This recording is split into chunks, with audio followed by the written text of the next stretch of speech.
Hello everyone. तो इस ड्रामे का स्टार्ट होता है हमारी फीमेल लीड के इंट्रोडक्शन से, जिसका नाम लीशु है। लीशु एक स्मार्ट और अच्छी लड़की है और इसके साथ साथ वो जॉब करती है एज अ ड्रेस डिज़ाइनर एक कंपनी में। लेकिन आज उसका दिन बहुत ख़राब होने वाला है। इनफैक्ट हम कहें कि वो पनौतियों की सिकंदर होने वाली है तो गलत नहीं होगा। सबसे पहले तो बस में उसके पास कॉइन ज़्यादा देने पड़ जाते हैं और उसके बाद उसके हाथ में अम्ब्रेला भी नहीं थी जो बस में छूट गई थी। मौसम भी ख़राब हो गया था। और उसके बाद आज के दिन का सबसे बड़ा बम उसके सर पर तब गिरता है जब उसे पता चलता है कि उसके बॉस ने उसे जॉब से निकाल दिया है। वो बेचारी इतनी मेहनत से काम करती थी, छुट्टियां भी नहीं मांगती थी, इवन के वो रिलेशनशिप में भी नहीं थी। और उसके पास इसी कंपनी में काम करने का 10 साल का एक्सपीरियंस भी था। लेकिन उसका बॉस कहता है इस सब कामों के बदले आज तुम्हें सिर्फ एक फेयरवेल पार्टी ही मिलेगी। लीशु बेचारी की जबरदस्ती की फेयरवेल पार्टी में हर कोई बहुत इंजॉय कर रहा होता है सिवाय लीशु के, जिससे बॉस पर बहुत गुस्सा था। वो बहुत उनसे रिक्वेस्ट करती है कि उसे जॉब से ना निकाले, लेकिन उन्होंने उसकी जगह एक 20 ईयर्स ओल्ड एक स्मार्ट सी नई सी लड़की वहाँ पर हायर कर ली थी। ये देख कर लीशु बेचारी बहुत ज्यादा हर्ट होती है और बहुत ड्रिंक भी करती है। लीशु आज बहुत बुरा फील कर रही थी। उसकी एज अर्ली 30s में थी और उसे ऐसे लग रहा था कि जैसे एक यंग लड़की को उसकी जगह देकर उसके साथ इनजस्टिस किया गया है। और इसी बात का गुस्सा वो ड्रंक होकर बहुत सी स्कूल गर्ल्स पर भी निकालती है जो एज में उससे कम थी। उसके बाद हमें दिखाते हैं एक बहुत बड़ी कंपनी के सीईओ को जिसका नाम यू हाउ है और वो एक मैगजीन को अपना इंटरव्यू दे रहा होता है। यू हाउ की कंपनी खुद तो एक बहुत बड़ा ब्रांड थी, लेकिन यू हाउ बहुत सिंपल और एक स्ट्रेट फॉरवर्ड सा इंसान था। उसने ना तो अभी तक अपनी कोई फैक्ट्री रखी थी और ना ही अपनी कार को चलाने के लिए एक शोफर, क्योंकि उसे एग्जैजुरेशन पसंद नहीं था। वो हर छोटे छोटे मसले अपनी लाइफ के खुद ही एक्सपीरियंस करना चाहता था। उसकी यही सिंप्लिसिटी शायद उसकी कंपनी को बहुत ऊपर तक ले गई थी। अब यू हाउ की कंपनी में काम करने वाले एक लड़के को दिखाते हैं। उसका नाम सॉन्ग था।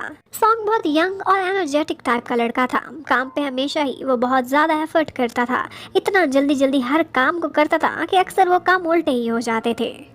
आज भी उसकी कंपनी एक फैशन शो में अपना एक पर्ल भूल जाती है। वो पूरा का पूरा ज्वेलरी बॉक्स लेकर उसी फैशन शो में पहुंच जाता है, लेकिन बैड लक में वो भी बिल्कुल लीशु का मुकाबला करता था। वहाँ पर वो सारे पर्ल्स फैल जाते हैं और उनको ढूंढते ढूंढते एक पर्ल के पीछे पीछे वो मॉडल्स की तरह रैंप पर ही पहुंच जाता है। अब वो देखता है तो एकदम ऑकवर्ड फील करता है, लेकिन ओवर कॉन्फिडेंस भी उसमें भर भर के भरा हुआ था। अब वो यहाँ पर अपनी ऑकवर्डनेस को ख़त्म करने के लिए एकदम कैट वॉक करना स्टार्ट कर देता है और ऐसे प्रिटेंड करता है कि जैसे वो इसी कंपनी का मॉडल हो। लेकिन उसकी ओवर एक्टिंग कुछ ज़्यादा ही हो गई थी और इसी बात पर उसे बाद में बहुत मार भी पड़ती है, क्योंकि इस फैशन शो में बहुत सारे चीफ गेस्ट आए हुए थे जिनमें उनकी कंपनी का सीईओ भी शामिल था। जबकि उधर लीशु बेचारी अपनी नई जॉब के लिए हर जगह मारी मारी फिर रही होती है। लेकिन जहाँ पर भी कोई उसे देखता है कि वो 30s में है तो एकदम उसे रिजेक्ट कर देते हैं। इवन कि एक आदमी तो कहता है कि तुम मुझसे भी 4 साल बड़ी हो, किसी यंग और एनर्जेटिक लड़की को ही जॉब पर रखेंगे। जबकि उधर बेचारे सॉन्ग की क्लास लग रही होती है तो ऊपर से सीईओ यू हाउ आता है और कहता है कि असल में सच बताऊं तो गलती उन लोगों की थी जो अपना पर्ल वहां पर भूल आए थे। ये तो बेचारा सबका सर्वाइवर बना हुआ था। वो ऑर्डर करता है कि इस सॉन्ग को कोई भी सजा नहीं मिलेगी। उधर लीशु को उसका एक लैंडलॉर्ड जिसे वो अपना बड़ा भाई समझती थी वो उसे एक जगह पर जॉब के लिए रिकमेंड कराता है। लेकिन लीशु को बहुत ऑकवर्ड फील हो रहा था क्योंकि इतनी बड़ी कंपनी छोड़कर वो एक छोटी सी टेलर के पास आ चुकी थी।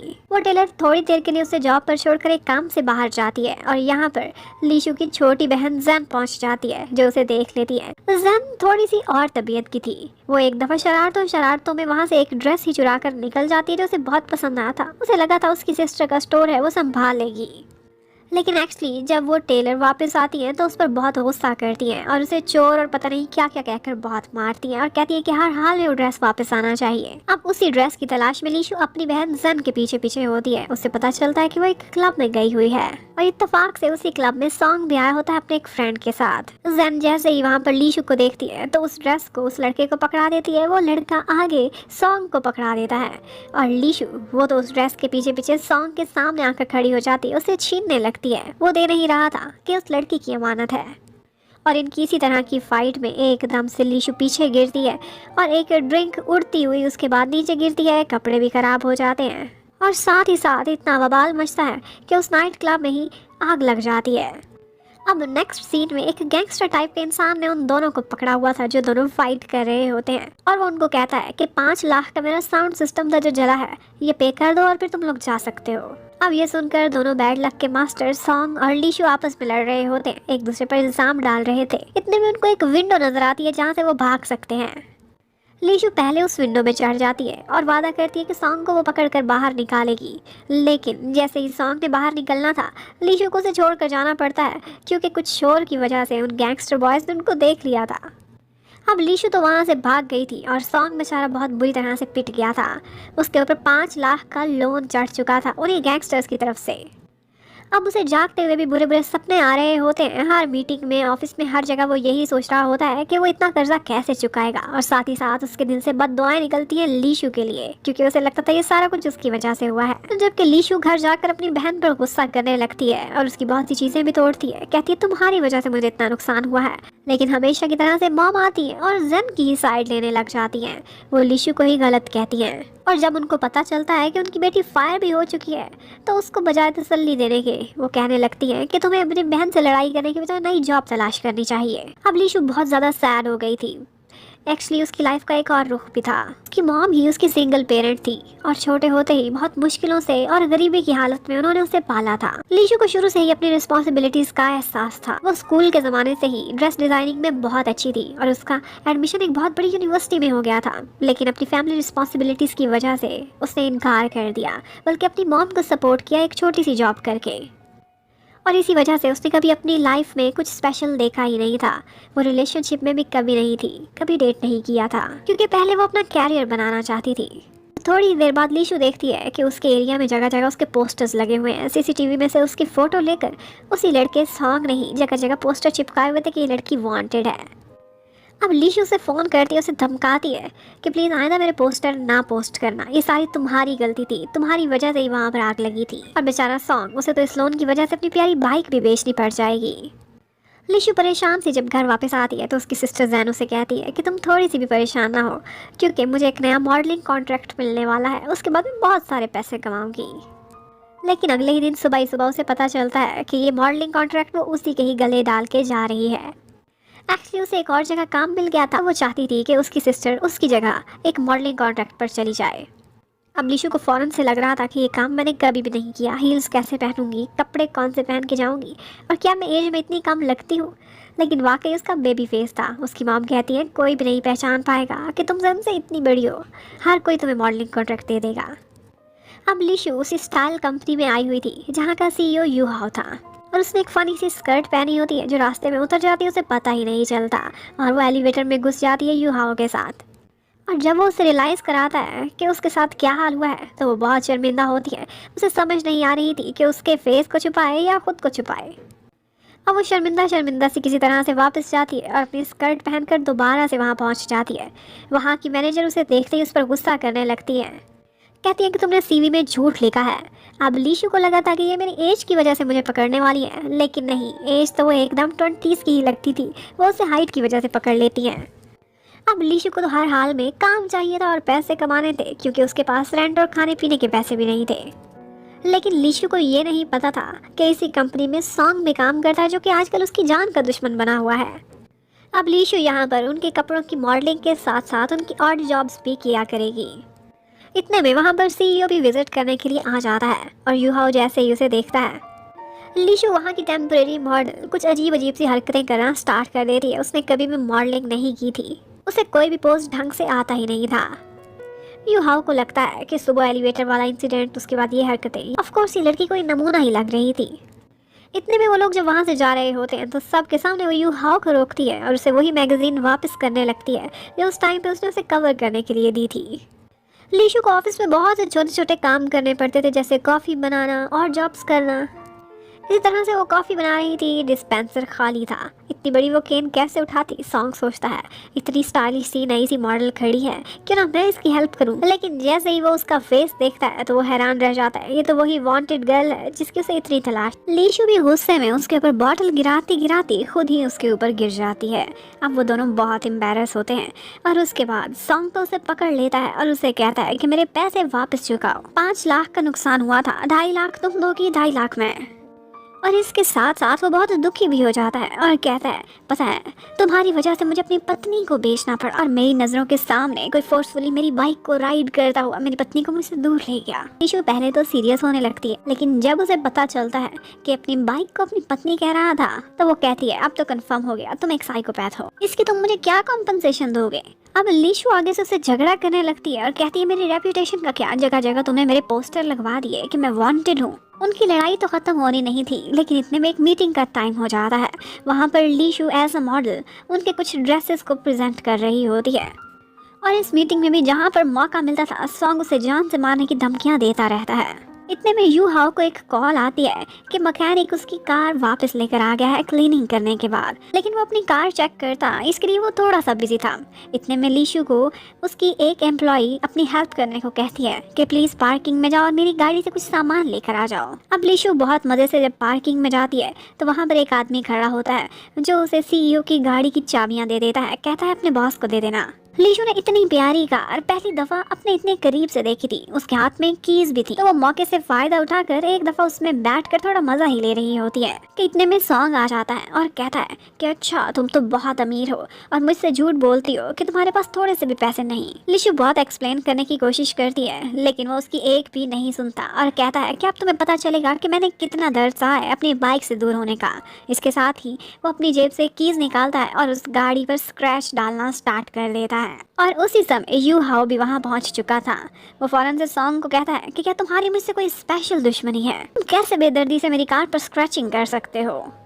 अब ये सुनकर तो सॉन्ग का रंग ही उड़ जाता है।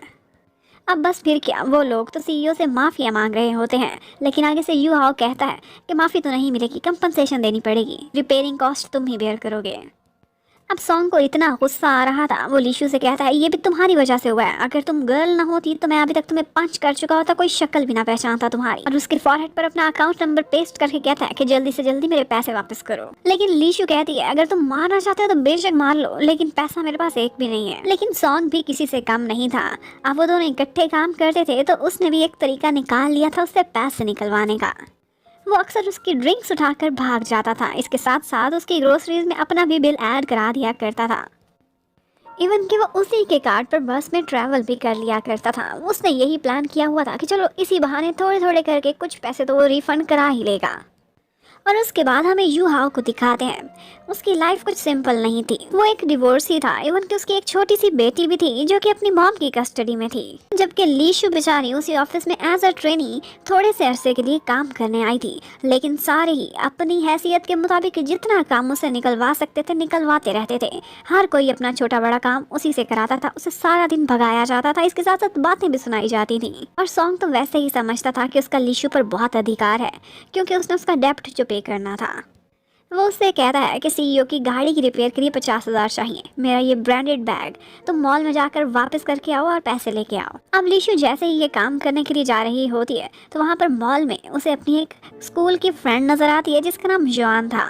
अब लीशु जैसे ही उस ब्रांडेड शॉप में जाती है तो वो कहते हैं कि आपके पास इस ब्रीफ केस की ना तो कोई वारंटी है और ना ही कोई रसीद, ये ओरिजिनल प्रोडक्ट है ही नहीं। लीशु की बहुत इंसल्ट होती है और वहाँ से जाते जाते वो एक लड़की में टकरा जाती है और ये था एक नया करैक्टर जिसका नाम जियांग था।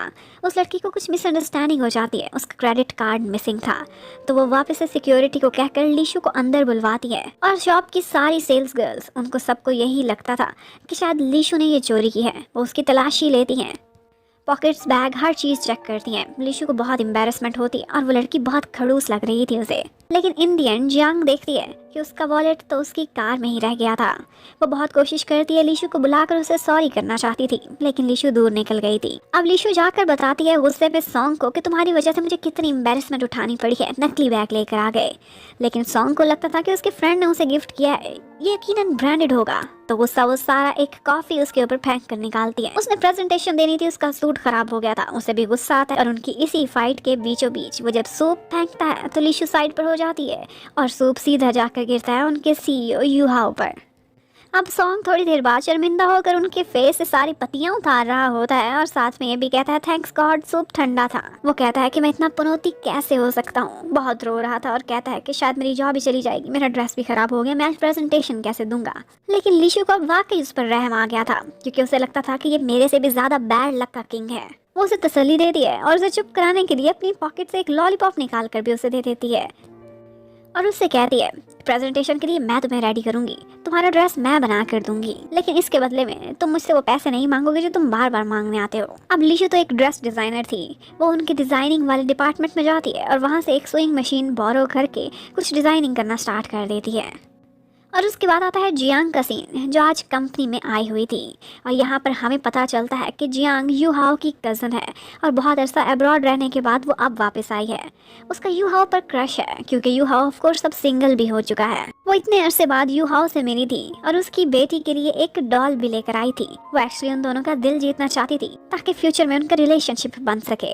अब सॉन्ग के प्रेजेंटेशन का टाइम हो गया था और जो ड्रेस वो पहन कर आया था वो काफी रिडिक्युलस लग रहा था। ये लीशु ने डिजाइन किया था। वहाँ के सारे एम्प्लॉयज हंसने लगते हैं, लेकिन सीईओ और उसके साथ साथ चेयरमैन, उन दोनों को ये यूनिक डिजाइन बहुत पसंद आया था। कहते हैं कि मेंस वेयर में तो नहीं, लेकिन लेडीज वेयर में ये बहुत अच्छा चलेगा। वो लोग काफी हैरान थे कि ये किसका आइडिया है, क्योंकि उनको बहुत यूनिक और नीट लगा था। और लीशु बेचारी सारों से डांट भी खाई जा रही थी और उनकी सबकी हेल्प भी किए जा रही होती है। वो उससे एक ड्रेस सिलवा लेते हैं क्योंकि उनको पता चला था कि ये स्विंग अच्छी कर लेती है। और ड्रेस डिज़ाइन करने के बाद वो वहाँ पर रख देती है क्योंकि डायरेक्टर सो रहा था, उसने कहा था यहीं कहीं रख दो। अब वो ड्रेस का क्या बनेगा, वो मिसिंग हो जाएगा, ये तो आगे पता चलेगा। लेकिन जाते जाते लीशु देख लेती है कि आजकल उसकी कंपनी में एक कॉम्पिटिशन होने वाला है, डिजाइनिंग कॉम्पिटिशन। जो भी ये कॉम्पिटिशन जीतेगा उसकी यहाँ पर जॉब पक्की हो जाएगी एज अ डिजाइनर। इसके साथ साथ उसे 2 लाख का प्राइज भी मिलेगा। वो सोचती है कि वो जरूर इसमें भाग लेगी, लेकिन वो हैरान थी कि उसी कंपनी में युआन भी आई हुई है, उसकी बचपन की फ्रेंड। वो उसे देखते ही छुप जाती है क्योंकि ऑफ कोर्स वो अपनी सिस्टर का नाम यूज करके वहाँ पर छोटी मोटी जॉब कर रही थी। युआन एक्चुअली यू हाओ की एक रिलेटिव थी, जबकि सॉन्ग वो अपने उस फ्रेंड की बहुत पिटाई करता है जिसने उसको एक फेक बैग, एक ब्रांडेड बैग बनाकर दे दिया था। और उसके बाद हमें दिखाते हैं लीशु की सिस्टर को, जो कि बहुत एनोइंग थी। वो एक दफ़ा देखती है कि लीशु एक कंपटीशन में हिस्सा ले रही है और अच्छी खासी प्राइज मनी भी है। वहीं पर ही उसकी कंपटीशन के लिए उसके डिज़ाइन भी पड़े हुए थे। ये देखकर वो कुछ प्लान करने लगती है। सॉन्ग ने सीईओ के सामने बहुत तारीफें की हैं लीशु की स्टिचिंग और उसकी डिज़ाइनिंग की। और वाकई में यू हाओ भी उसके डिज़ाइनिंग से बहुत इम्प्रेस नजर आता। उसके पास टैलेंट भी था और क्लीनलीनेस भी। लेकिन लीशु की लाइफ में सारा कुछ अच्छा हो जाए ये तो पॉसिबल ही नहीं था। थोड़ी ही देर बाद उसके ऊपर एक मुसीबत आ जाती है क्योंकि कल उसने एक नया डिज़ाइन सो करके वहाँ पर रखा था, वो आज मिसिंग हो गया था। अब हर कोई सीनियर था और वो जूनियर थी। इल्ज़ाम सारा उसी बेचारी के ऊपर डाला जाता है। अब हर कोई उसी डिज़ाइन को तलाश करने की कोशिश में था क्योंकि सीईओ ने उसी को चेक करना था थोड़ी ही देर में। और इसी टेंशन में कुछ लोग तो बहुत गुस्से में आ जाते हैं। एक टीम लीडर वो आकर सीधा ही लीशु से लड़ने लग जाती है, उससे बदतमीजी करती है। लीशु आगे से जवाब देती है तो वो उस पर हाथ उठाने की कोशिश करती है, पर सॉन्ग आकर उसे बचा लेता है। यहाँ पर वो उसे प्रोटेक्ट करता है और उस टीम लीडर को बहुत सारी बातें भी सुनाता है। सबको लगता था कि तुम्हारा उससे क्या रिश्ता है, तुम क्यों उसकी साइड ले रहे हो। तो आगे से इतना ही कहता है कि ये मेरी डेब्टर है, अगर ये सेफ रहेगी तो ही तो पैसा वापस आएगा मेरा। लेकिन सीईओ ने भी ये सारा सीन देख लिया था और वो उस टीम लीडर को डांटता है, लीशु को नहीं, क्योंकि उसे पता चल गया था कि ये लोग सारी गलती उसके ऊपर जानबूझकर डाल रहे हैं। वो 3 घंटे का टाइम देता है कि वो डिज़ाइन मेरे टेबल पर होना चाहिए। आज लीशु इतने बड़े हादसे के बाद बहुत डिसअपॉइंटेड हो जाती है, टॉयलेट में छुप कर रोने लगती है। और सॉन्ग इतना रिस्क लेता है कि उसके पीछे पीछे लेडीज़ टॉयलेट में भी चला जाता है और उसे इनकरेज करने के लिए उसे बहुत सारी बातें भी बताता है और साथ ही साथ उसे खुश करने के लिए कहता है कि ये देखो, सीईओ ने तुम्हारा डिज़ाइन इतना पसंद किया है कि तुमसे इसके राइट्स खरीद लिए हैं, वो भी 10,000 में। लेकिन सॉन्ग उन पैसों में अपना कमीशन रखना नहीं भूलता। अब लीशु भी एकदम एनर्जेटिक हो गई थी। वो वहाँ की सबसे सीनियर डिज़ाइनर से कहती है कि प्लीज़ मुझे एक मौका दे दें, मैंने कल इसको खुद डिज़ाइनर शू किया था, मुझे अच्छे से याद है, मैं 3 घंटे के अंदर अंदर ये डिज़ाइन दोबारा से रेडी कर दूंगी। और वो लोग उसे एक चांस दे भी देते हैं। अब जैसे ही उनका टाइम ओवर होने वाला होता है, एन टाइम पर लीशु वहाँ पर वही डिज़ाइन लेकर पहुँच जाती है। अब उनके डिज़ाइन डिपार्टमेंट नंबर 1 की जान तो बच जाती है, लेकिन लीशु का ये उस ऑफिस में एज अ ट्रेनी आज लास्ट डे था। इस टास्क को ख़त्म करने के बाद वो वहाँ से चली जाती है। लेकिन यू हाओ वो बहुत इम्प्रेस हुआ था और साथ में चेयरमैन भी। वो लोग एकदम हैरान रह गए थे कि 2 घंटे में डिज़ाइन कैसे रेडी किया। और वाकई में बाद में डिज़ाइन डिवीजन को भी मिल जाता है उसका वही बनाया हुआ डिज़ाइन एक कोट के नीचे छुप के रह गया था। अब सब समझ गए थे कि गलती कभी भी लीशु की थी ही नहीं। लेकिन लीशु बेचारी वो जॉब छोड़कर सैड सी होती हुई वहाँ से जा चुकी थी। जब वो घर पहुँचती है तो आगे से उसकी मॉम और सिस्टर बैठे हुए होते हैं। उसकी मॉम हमेशा से उसकी सिस्टर की ज़्यादा साइड लेती थी। वो लोग उसे मजाक में छेड़ने लगते हैं, कहते हैं कि तुम हमारे लैंडलॉर्ड से शादी कर लो, उसके 3-4 घर हैं, गाड़ी हैं, 1-2 शॉप्स भी हैं, वो बहुत अमीर है, हमें रेंट भी पे नहीं करना पड़ेगा। तो क्या हुआ अगर रंग में थोड़ा सा डार्क है, थोड़ा सा मोटा है, कोई बात नहीं, तुम्हारी एज भी तो इतनी ज़्यादा है, तुम्हें भी कोई हीरो नहीं मिलने वाला। अब उन्होंने तो मजाक किया था, लेकिन लीशु को ये बातें बहुत चुभ गई थी। वो सारा कुछ याद करते करते सैड हो जाती है और अपने डैड को बहुत मिस करती है कि उनके ना होते हुए उसने बहुत रिस्पॉन्सिबिलिटीज उठाई हैं। उसके बाद हमें सॉन्ग को दिखाते हैं। उसने लीशु के डेस्क से उसकी एक हेयर टाई उठा ली थी जो पीछे रह गई थी। उसे देख देख कर वो उसे मिस करता रहता है। उसका फ्रेंड उसे बहुत तंग करता है, कहता है कि देख लेना, एक दिन यही हेयर टाई वाली तुम्हें बहुत रुलाएगी और तुम्हें डंप करके जाएगी। उसके बाद हमें नेक्स्ट डे ऑफिस का सीन दिखाते हैं। यूहाओ पहले ही लीशु के काम से बहुत इम्प्रेस था और उसके साथ साथ उनकी सबसे सीनियर डिजाइनर जो पहले यूहाओ की टीचर भी रही हैं, वो भी उसके काम की बहुत तारीफ करती हैं कि उस लड़की ने वाकई 2 घंटे में वो डिज़ाइन रेडी कर दिया था। उधर लीशु बेचारी अपने लिए नए काम की तलाश की टेंशन में बैठी हुई थी कि इतने में उसके सिस के फ़ोन पर कॉल आती है और उसे पता चलता है कि उसकी कंपनी ने दोबारा से उसे एज अ डिज़ाइनर हायर कर लिया है। वो वहाँ पर अपनी सिस्टर का नाम यूज़ कर रही थी, तो ऑफकोर्स वो कॉल भी उसी के फ़ोन पर करते हैं। अब वो बहुत खुशी खुशी अगले दिन दोबारा से काम पर जाती है, लेकिन पहले तो वो एज अ ट्रेनी आई थी। इस दफ़ा उसे एचआर में अपने डॉक्यूमेंट्स भी जमा कराने होंगे। वो बहुत घबराती हुई एचआर में जाती है क्योंकि वो लोग सबसे पहले उसका आईडी कार्ड मांगते हैं। अब वो परेशान होकर सिस्टर को कॉल करती है। उसकी सिस्टर कहती हैं कि यही वाला दिखा दो या फिर हिम्मत करके सच बोल दो। अब लीशु बहुत सारे प्लान करती है कि वो सच बोलेगी तो सारे लोग उसे सच्चाई का अवार्ड देने लगेंगे, लेकिन फिर उसे ख्याल आता है कि कहीं उसके सपने सारे फूट ही ना जाएं, क्योंकि उसने सुन लिया था कि उसे यंग और बहुत ज्यादा एनर्जेटिक भाग दौड़ करने वाली लड़की होने की वजह से ही जॉब मिली है। और इसके साथ साथ वो देखती है कि एक जगह पर एडवर्टीजमेंट लगी हुई है, नए डिजाइनर की जॉब थी और एज लिमिट सिर्फ 18 to 30। और साथ ही साथ वो जब डिज़ाइन डिपार्टमेंट में जाती है तो वो लोग दोबारा से सबसे जूनियर होने की वजह से उसे अपने बहुत सारे काम लेते रहते हैं। लेकिन सबसे ज़्यादा जो खुश हुआ था वो सॉन्ग था, जो उसे देखकर वहाँ पर बहुत सरप्राइज था और खुश भी। अब ऑफिस से वापसी पर वो अपनी सिस्टर के साथ मिलकर एक दफ़ा प्रैक्टिस करती है। एक स्टोर पर अपनी सिस्टर का आईडी कार्ड दिखाकर वो खुद को वही प्रिटेंड करने लगती है।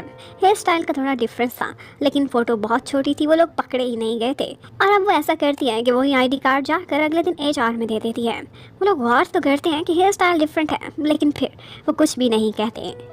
लेकिन अंदर ही अंदर लीशु बहुत डरी हुई थी। कोई उसे हाथ भी लगाता था तो उसे ऐसे लगता था कि जैसे वो पकड़ी गई है और अभी इस पर केस कर दिया जाए और पता नहीं उसे कितना फाइन देना पड़ेगा, कितने साल जेल जाना पड़ेगा। लेकिन इनफैक्ट वो बिल्कुल भी नहीं पकड़ी गई थी। एचआर ने एक कोलीग के थ्रू उसका आईडी कार्ड वापस कर दिया था।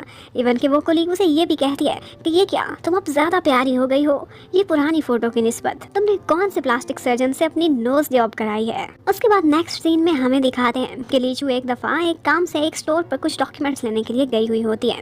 वो जब वहाँ से वापस आती है तो कुछ पेजेस उड़ जाने की वजह से वो सड़क पर वही इकट्ठे करने लगती है। एक वैन उसे टक्कर मारने वाली थी, लेकिन सॉन्ग वो उसके सामने आ जाता है और उसकी जगह खुद को उस वैन पर एक्सपोज कर देता है। लीशु उसके इस जेस्चर की वजह से बहुत इम्प्रेस हुई थी। उसके बाद दिखाते हैं कि एलिवेटर में लीशु और यूहाओ का आमना सामना होता है। लीशु उसे दोबारा जॉब पर रखने के लिए थैंक्स करने ही वाली थी, लेकिन सीईओ उस पर गुस्सा करने लगते हैं। एक तो उसकी आइसक्रीम की वजह से उसकी पैंट खराब हो रही थी और दूसरा उसको एलिवेटर में खाना पीना बिल्कुल भी पसंद नहीं था। उसके बाद हमें दिखाते हैं कि जियांग जो यूहाओ की कज़न है वो भी उन्हीं का ही ऑफिस ज्वाइन करने वाली है। एज अ टीम लीडर वो एक नई डिज़ाइनर के तौर पर वहाँ पर ज्वाइन करेगी। और साथ ही साथ हमें यह भी पता चलता है कि सॉन्ग का बहुत पुराना क्रश है जियांग पर। वो लोग एक ही यूनिवर्सिटी में पढ़ते थे और वो उसकी जूनियर हुआ करती थी। उसने बहुत दफ़ा उसे अपनी फीलिंग्स एक्सप्रेस करने की कोशिश की, लेकिन उसकी हिम्मत ही नहीं हो पाती थी और उसके बाद वो स्टडीज़ के लिए यूएसए चली गई। जियांग ने आज ज्वाइनिंग करनी थी एज अ टीम लीडर, लेकिन जैसे ही लीशु उसको देखती है उसे लगा था कि ये कोई नई मॉडल है जो आज के ही दिन आनी थी। वो उसे फ़ौरन से डांटने लगती है और उसी मॉल में चोरी वाले इल्ज़ाम का बदला लेने के लिए उस पर रोब झाड़ने लगती है। वो उसे बहुत सारी बातें सुनाती है, इवन कि उसे सफाई पर भी लगा देती है। लेकिन जब बाद में उसे पता चलता है कि ये कोई जूनियर मॉडल नहीं बल्कि उसी की ही टीम लीडर है तो उसकी बैंड बज जाती है। लेकिन जियांग वो स्वीट लड़की थी, वो आती है और उसके बाद लीशु से सॉरी भी करती है कि उस दिन मेरी मिसअंडरस्टैंडिंग थी। और उसके बाद हमें पता चलता है कि लीशु की सिस्टर ने उसके डिज़ाइंस कंपटीशन में से चोरी चोरी भेज दिए थे और वही डिज़ाइंस अब नंबर 1 हो गए थे। लीशु ही विनर थी, लेकिन अपने असली नाम से। ये देखकर वो टेंशन में भी हो जाती है और साथ ही साथ खुश भी थी। अब वो मदद के लिए दोबारा से अपनी सिस्टर को कॉल करती है और उसकी सिस्टर कहती है कोई बात नहीं, तुम टेंशन ना लो, तुम्हारी जगह मैं तुम्हारे असली नाम से प्रिटेंड करती हुई वहाँ से अवार्ड ले लूँगी और जॉब के लिए तो तुम पहले ही वहाँ कर रही हो तो मैं इनकार कर दूँगी। अब लीशु भी टेंशन में बातें सुनने के लिए सीईओ के ऑफिस के बाहर खड़ी हुई होती है और उसके फ़ौरन से दरवाज़ा खोलने पर उसकी लैंडिंग होती है सीधा उनके बाहों में। अब लीशु बेचारी क्या कहती है, आगे से कह देती है मैं सॉरी करने आई थी, आइंदा कभी एलिवेटर में कुछ भी नहीं खाऊंगी। कोई भी ऐसी दफा नहीं थी कि वो सीईओ के सामने गई हो और एम्बैरस ना हुई हो। इतने में उसकी सिस्टर जेन वहाँ पर आ जाती है और वो उसके बिहाफ पर वो अवार्ड लेने के लिए आई थी। प्राइज मनी वो ले लेगी, थोड़ा बहुत कमीशन भी अपनी सिस्टर से लेगी। और उसके साथ साथ हमें दिखाते हैं कि यहाँ पर जियांग और सॉन्ग का आमना सामना हो जाता है। सॉन्ग उसे देखकर सरप्राइज भी था और बहुत खुश भी। जियांग उसे कहती है कि हम लोग किसी दिन डिनर भी करने जाएंगे। जबकि उधर लीशु बेचारी को दिखाते हैं, उसे समझ नहीं आ रही थी कि वो दुखी हो या फिर खुश हो। उसे एक झूठी लाइफ जीनी पड़ रही थी। उसने प्राइज जीता भी था, वो विनर थी भी सही, लेकिन नहीं भी थी, कोई उसे रिकॉग्नाइज ही नहीं करता था।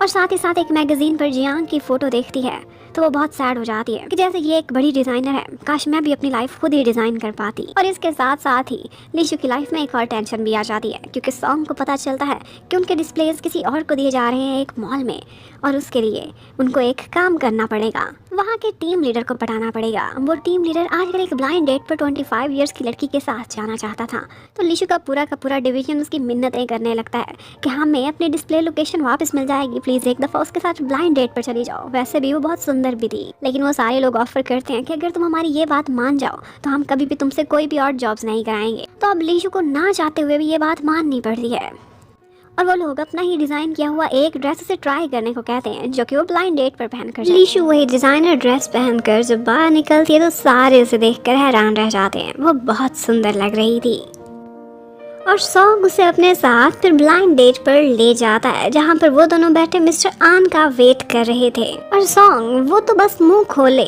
लीशु को देख के जा रहा था, क्योंकि उसने कभी सोचा भी नहीं था कि वो इतनी सुंदर दिखेगी। इतने में मिस्टर आन भी वहाँ पर पहुँच जाते हैं और सॉन्ग उन दोनों को अकेला छोड़ बाहर चला जाता है। लेकिन उन लोगों को अंदाजा भी नहीं था कि उन लोगों के इस खेल में एक टेंशन बन जाएगी। मुझे ऑफिस में पता चलता है कि आज सीईओ को वही वाला डिजाइन देखना है जो एक्चुअली उन्होंने लीशु को ब्लाइंड डेट पर पहनाकर भेज दिया है। अब वो लोग लीशु को बार बार कॉल्स करते हैं, लेकिन उसने तो अपना फोन साइलेंट पर लगाया हुआ था और सॉन्ग वो तो रेस्टोरेंट के बाहर ही खड़ा उनका वेट कर रहा था।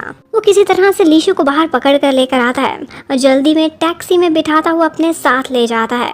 कहता है कि कुछ भी हो, आज ये डिज़ाइन हमने अपने सीईओ तक पहुंचाना ही पहुंचाना है। और उनको रास्ते में पता चलता है कि सीईओ तो गुस्से में अपने घर चले गए हैं, तो ये डिज़ाइन उनके घर ही पहुंचाना पड़ेगा। तो अब सॉन्ग जल्दी में क्या करता है कि एक स्वीपर से उसके कपड़े उधार मांगकर वही लीशु को पहना देता है और वो डिज़ाइनर ड्रेस उतरवा लेते हैं। अब ऊपर कॉन्डो में जाकर सॉन्ग वही ड्रेस यू हाउ को दे देता है।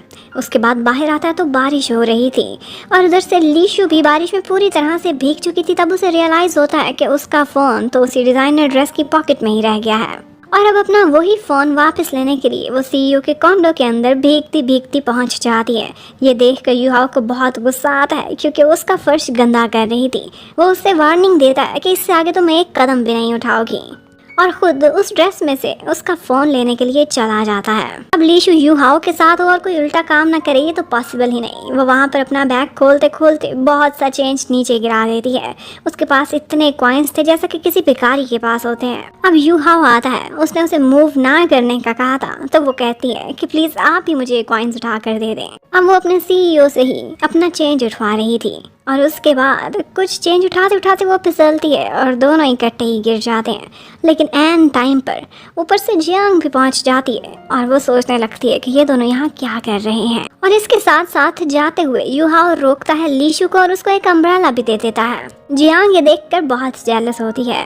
अब बाद में अकेले में यूहाओ अपनी कज़न जियांग को कहता है कि तुम इसी के ही डिज़ाइन डिपार्टमेंट की टीम लीडर हो। ये लड़की बहुत टैलेंटेड है, इसका ख्याल रखना, देखना वो ज़रूर ब्लूम करेगी। अब नेक्स्ट डे एलिवेटर में यूहाओ फील करता है कि लीशु को कोल्ड हो गया है कल रात भीगने की वजह से, और वो जाते जाते उसे उसका एक कॉइन भी वापस करता है जो उसी के ही फर्श पर गिरा रह गया था। अब ये देखकर सॉन्ग बहुत हैरान होता है, कहता है तुम दोनों के बीच क्या रिश्ता है, तुम कल क्यों गई थी इसके घर पर और ये क्यों तुम्हें पैसे दे रहा है। वेल इसी तरह से एक दिन गुजर जाता है। अब लीशु ज्यादा बीमार हो गई थी तो उसने ऑफिस से छुट्टी ले ली थी। ये बात सॉन्ग को पता चलती है तो उसे उसकी फिक्र होने लग जाती है। उधर लीशु जब घर पर बीमार थी तो उसे कोई पूछने के लिए आता है और कोई और नहीं बल्कि टीम लीडर आन होता है।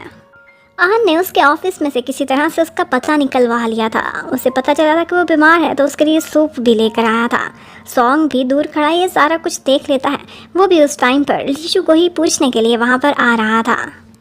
वो देखता है कि लीशु कैसी लड़की है, कितने मजे से इसके साथ खड़ी है। और तो और वहाँ पर मिस्टर आन उसे एक बहुत ही एक्सपेंसिव सा हेयर क्लिप भी गिफ्ट कर रहे होते हैं। लीशु बहुत मना करती है लेकिन वो उसे जबरदस्ती दे देते हैं। सॉन्ग ने भी लीशु के लिए एक हेयर क्लिप पसंद किया था लेकिन ये देने की उसकी हिम्मत ही नहीं हो पाती। अब वो यही सोच रहा होता है कि कहीं मिस्टर आन के साथ उनकी फेक ब्लाइंड डेट रियल में ना चेंज हो जाए। लेकिन अगले दिन उसकी सारी कंफ्यूजन खत्म हो जाती है जब लीशु आती है सॉन्ग के पास और उससे कहती है कि आइंदा मिस्टर आन को मुझसे दूर रखना, तुमने ही मुझे ब्लाइंड डेट पर भेजा था, वो ज़्यादा ही ओवर हो रहा है। और साथ ही साथ उसका दिया हुआ हेयर क्लिप भी उसे वापस करने को कह देती है। अब उसके थोड़ी ही देर बाद लीशु और सॉन्ग दोनों एक काम से उसी मॉल में गए हुए थे। यहाँ पर लीशु मिस्टर आन को बहुत बुरा भला कह रही होती है और सारा कुछ वो पीछे खड़ा सुन लेता है। लेकिन मिस्टर आन वाकई एक मीन टाइप का इंसान था। वो फौरन से लीशु के कैरेक्टर पर अटैक करता है क्योंकि वो उसके साथ एक फेक ब्लाइंड डेट पर गई थी। लेकिन सॉन्ग कुछ भी बर्दाश्त कर सकता था पर लीशु के कैरेक्टर पर एक शब्द भी नहीं। इस बात पर वो उसे बहुत मारता है और नेक्स्ट सीन में वो तीनों एक पुलिस स्टेशन में पहुंचे हुए होते हैं। अब मिस्टर आन तो एक बहुत रिच इंसान था, वो आसानी से इस केस से निकल जाता लेकिन सॉन्ग वो बुरी तरह से फंस गया था। अब सॉन्ग को पुलिस लेकर जा रही होती है। यहाँ पर लीशु उसका थैंक्स करती है कि तुमने मेरी वजह से खुद को इतनी मुसीबत में डाला। लेकिन सॉन्ग कहता है मैंने ही तुम्हें ब्लाइंड डेट पर जाने को कहा था, रिस्पॉन्सिबिलिटी मेरी ही है। लेकिन अगले दिन ऑफिस में लीशु को पता चलता है कि हालात बहुत ख़राब हो गए हैं। सॉन्ग पता नहीं कितने दिन और पुलिस स्टेशन में रहेगा और इसके साथ साथ ऑफिस में भी उसके बारे में बातें चल रही हैं, शायद उसकी जॉब भी रिस्क पर है। वो फौरन से जाती है मिस्टर आन के पास, उससे सॉरी करती है कि प्लीज़ आप सॉन्ग के खिलाफ केस को वापस ले लें। उनसे अपोलोजाइज करती है। वो आगे से कहता है कि मेरे सामने नील डाउन हो। लीशु ये करने पर भी तैयार हो जाती है। बहुत से लोग उसे देख रहे थे लेकिन उसे कोई परवाह नहीं थी। इतने में उनसे मामलात को सेटल करने के लिए ऊपर से टीम लीडर जियांग भी पहुंच जाती है और वो लीशु को वहां से चले जाने को कहती है। अब फाइनली सॉन्ग पुलिस स्टेशन से बाहर निकल चुका था। उसके बाद हमें पता चलता है कि जियांग क्योंकि यूनिवर्सिटी में सॉन्ग के साथ ही पढ़ती थी तो उसने उसकी सिफारिश की है कि उसको एक और चांस दे दिया जाए और जॉब से ना निकाला जाए। अब नेक्स्ट डे ऑफिस में जियांग पूरी कोशिश करती है कि लीशु का इमेज ख़राब करे। वो कहती है कि उसे ऐसे ब्लाइंड डेट पर नहीं जाना चाहिए था, वो अच्छी रेपुटेशन वाली लड़की नहीं लगती। लेकिन आगे से यू हाओ कहता है कि तुम सिर्फ एक लड़की को कैसे ब्लेम कर सकती हो, तुम्हें पता है ये सारा खेल पूरे डिपार्टमेंट ने मिलकर खेला है। और उसके बाद जियांग जब सॉन्ग से मिलती है तो वो उससे कहती है कि मुझे लगता है लीशु के लिए तुम बहुत स्पेशल हो, तभी तो वो इतने मॉल में सारे लोगों के सामने तुम्हारी खातिर उस मिस्टर आन के सामने नील डाउन हुई थी। अब नेक्स्ट डे पता चलता है कि यू हाओ की बेटी उसी के ही ऑफिस में आई हुई होती है लेकिन वो बहुत नॉटी थी, इधर उधर भाग जाती है। अब यू हाओ उसी को ही तलाश करने में लगा होता है। वो किसी का मेकअप बैग उठाती है और एक साइड पर अपनी डॉल को लेकर बैठी होती है। अब उसी मेकअप बैग की तलाश में लीशु भी वहाँ फिर रही होती है। जब वो उस बच्ची को देखती है तो उसे मनाने की बहुत कोशिश करती लेकिन वो बच्ची बहुत डिफिकल्ट थी। वो सिर्फ एक ही शर्त पर मानेगी कि जब लीशु उससे अपना मेकअप कराएगी। अब यू हाओ और जियांग किसी तरह से उस बच्ची को ढूंढते ढूंढते वहाँ पर पहुँच जाते हैं। अब लीशु तो पूरी तरह से एक कार्टून बन चुकी थी और वो बहुत क्यूट भी लग रही थी। दोबारा से यू हाओ के सामने कुछ उल्टा ना हो ये तो पॉसिबल ही नहीं है। और इसके साथ साथ वो बच्ची लीशु से पैसे भी मांगती है कि मेरी मेक ओवर करने की तुम मुझे वेजेस दो, और वो उसको $100 देती है। अब सॉन्ग इस होलिये में जब लीशु को देखता है तो बहुत हंसता है और उसके साथ साथ सेल्फीज भी बनाता है। इतने में ऊपर से सीईओ आ जाता है और तब बहुत मजा आता है। सॉन्ग की शक्ल देखने वाली होती है जब अब की बार फिर से सीईओ अपने पॉकेट से पैसे निकालता है और लीशु को देता है। वो कहता है यकीनन कुछ फिशी है, कुछ तो दाल में काला है, हर दफा ये तुम्हें देखकर पैसे क्यों देता है। और ये राज बताने के बदले वो उससे एक महंगी सी ट्रीट भी ले लेती है और इन दी एंड उसे बताती है कि कैसे उसकी बेटी ने उसका मेकअप किया है और उसके बदले उसने जो पैसे बच्ची को दिए थे वो ही लौटाने के लिए वो आया था। लेकिन सॉन्ग वो कहता है इस फजूल स्टोरी पर मैं बिल्कुल बिलीव नहीं करने वाला। अब नेक्स्ट सीन में हमें पता चलता है कि यू हाओ की बेटी को जियांग बिल्कुल भी अच्छी नहीं लगती। वो कहती है कि वो वाली आंटी ज़्यादा क्यूट थी और ज़्यादा अच्छी थी, वो हमारे साथ डिनर पर आती तो बेहतर होता। और जब उसके डैड थोड़ा सा साइड पर जाते हैं तो वो उसको साफ साफ कह देती हैं कि मुझे आप इतनी अच्छी नहीं लगी।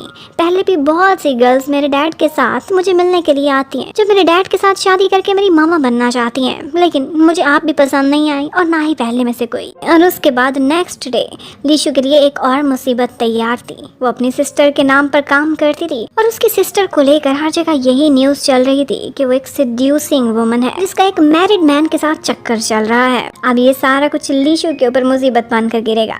क्या होगा ये देखने के लिए स्टे कनेक्टेड। लीशु की सिस्टर जिसका नाम जैन है, उसका किसी से चक्कर चल रहा था और उसका बॉयफ्रेंड वो मैरिड था, लेकिन उसने झूठ बोला था कि मैं सिंगल हूँ। और इसी बात पर जैन उससे गुस्सा कर रही होती है और इसके साथ साथ थोड़ी देर बाद ही उस आदमी की पत्नी जैन को कॉल करती है और उसे बहुत डांटती है और उसे धमकी भी देती है कि वो उसे हर जगह बदनाम कर देगी। लीशु बेचारी को इस सारे मामले की कोई खबर भी नहीं थी कि उसके सर पर कितना बड़ा बॉम्ब फूटने वाला है। वो इतने में सड़क पार कर रही होती है, उसे सीईओ नजर आता है। वो उनका छाता उनको वापस करना चाहती थी, पीछे दौड़ती है लेकिन सारा सामान भी गिरा देती है और उसकी हील्स भी अटक जाती हैं।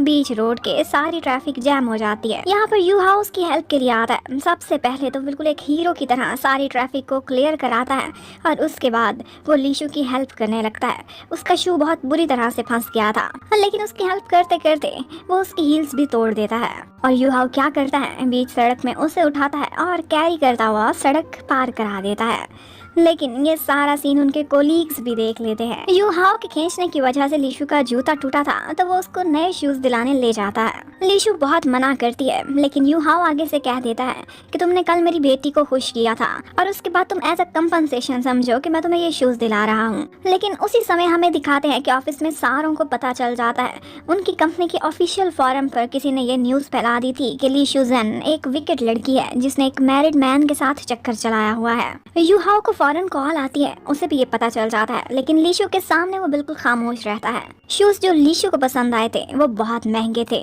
लेकिन यू हाउ फौरन से उसका बिल पे कर देता है। अब जैसे ही लीशु वापस पहुंचती है तो उसके सारे कोलीग्स उसे बातें लगाने लगते हैं कि तुम इतनी लेट क्यों आई हो। कुछ लोगों ने देख लिया था कि वो सीईओ के साथ है, फिर नए इतने ब्रांडेड शूज भी उसने पहने हुए थे। उसके कैरेक्टर पर ही उंगली उठने लग जाती है। उधर यू हाउ के साथ बाकी सारे सीनियर मेंबर्स मीटिंग कर रहे होते हैं। चेयरमैन जो जियांग की मॉम थी वो कहती है कि फौरन से इस लड़की को फायर कर दो, लेकिन यू हाउ का कहना था कि सोशल मीडिया पर अक्सर र्यूमर्स फैलती रहती हैं, हम ऐसे ही किसी लड़की की रेपुटेशन और उसके कैरियर को कैसे तबाह कर दें। लेकिन जियांग वो तो पहले ही लीशु से बहुत जेलस होती थी। अब उसे मौका मिला था, वो टीम लीडर थी, उसे नहीं सारी इन्वेस्टिगेशन करके फैसला करना था कि लीशु को सजा देनी है कि रखना है। वो तो जाकर उसे कह देती है तुम जैसी लड़कियां यहाँ पर नहीं रह सकती। लेकिन ऐसे में सॉन्ग आता है लीशु के पास और उससे पूछता है कि मुझे सच सच बता दो, सारी कहानी क्या है, तुम कब से उस आदमी को जानती हो और पहली दफा मुलाकात कब हुई, क्या उसने तुम्हें बेवकूफ बनाया है, क्योंकि मुझे लगता है तुम ऐसी लड़की नहीं हो। और अब ये सुनकर तो लीशु को गुस्सा आने लगा था। वो सोचती है कि एक सॉन्ग ही था जिस पर वो एतबार करती थी, वो भी उसके बारे में ऐसा सोचता है। पर लीशु तो बहुत अपसेट हो गई थी।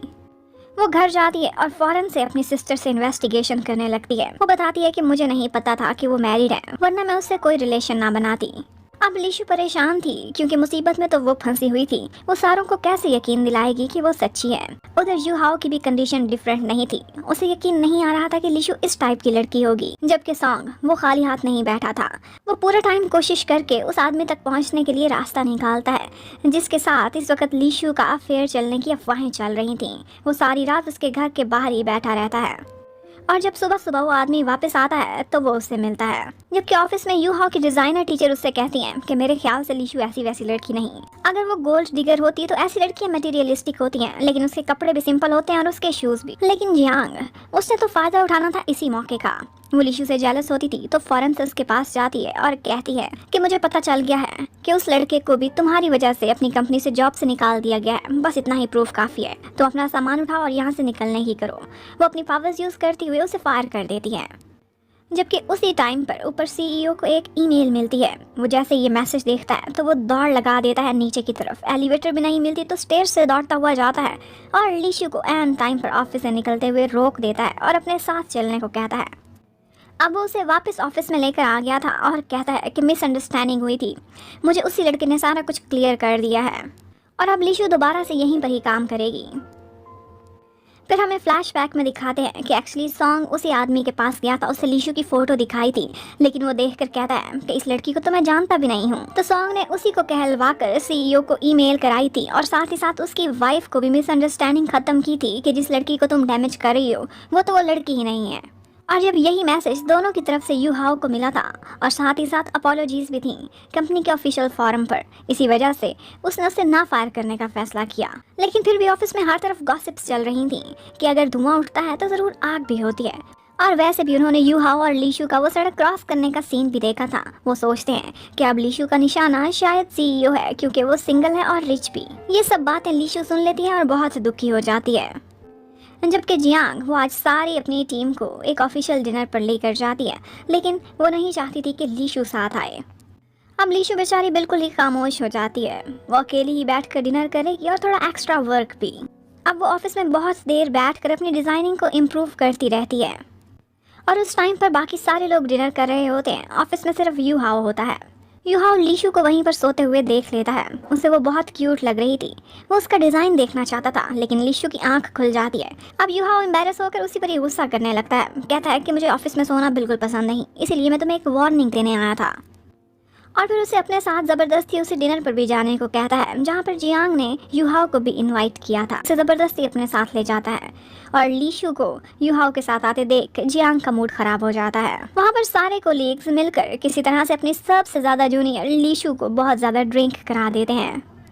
अब लीशु इतनी ड्रंक हो गई थी कि वो अपने हवास ही खो बैठती है। वो टुन होकर सारों को बहुत बातें लगाती है, एक एक को खरी खरी सुना देती है। जो लोग भी उसे सारा दिन भगाते थे, काम कराते थे, उसके खिलाफ गॉसिप्स करते थे। और तो और जियांग को कहती है कि तुम्हें तो लीडरशिप की स्किल्स ही नहीं है। और इसके साथ ही वो टुन होकर अपनी सिस्टर लीशु जैम को बुरा भला कहने लग जाती है और सबको कहती है कि मुझे अंडर एस्टिमेट ना करो, मैं यहाँ पर सबसे ज़्यादा सीनियर हूँ, मैं 34 ईयर्स की हूँ। उसके बाद सीन बदलता है। नेक्स्ट मॉर्निंग वो उठती है तो उसकी तो बैंड ही बज चुकी थी जब उसकी सिस्टर बताती है कि वो कैसे ड्रंक होकर घर पहुँची थी। अब वो परेशान थी, उसे याद भी नहीं आ रहा था कि उसने कल क्या क्या बातें की हैं। वो अपना फ़ोन देखती है तो उस पर सॉन्ग के साथ एक अननोन नंबर से काफ़ी मिस्ड कॉल भी आई हुई थी।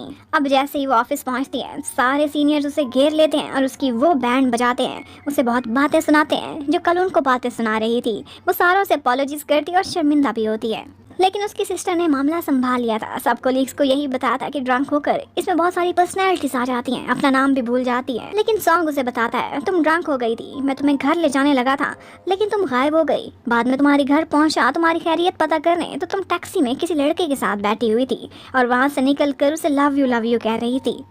अब लीशु को शक होता है कि यकीनन ये अननोन वाला नंबर ही होगा। वो फौरन से उस नंबर पे कॉल करती है और पूछती है कि आप ही हैं जिसने मुझे कल ड्रॉप किया था टैक्सी में। मैं पूछना चाहती हूँ कि आप हो कौन? तो आगे से यू हाओ कहता है, मैं तुम्हारा बॉस हूँ। अब लीशु बहुत शर्मिंदा होती है, इतनी बड़ी एम्बैरेसमेंट, वो भी फिर से यू हाओ के सामने। और इतने में उसे याद भी आ जाता है कि यू हाओ उसे टैक्सी पर घर छोड़ने के लिए गया था और वो सारा रास्ता उसके शोल्डर पर सर रख कर सोई रही थी। और फिर टैक्सी से निकलने के बाद उसने उसे कोरियन में सारंगाई भी कह दिया था। लीशु तो एम्बैरेस हो रही थी, शर्मिंदा हो रही थी, लेकिन यू हाओ को दिखाते हैं उसे ये मोमेंट बहुत क्यूट लगा था।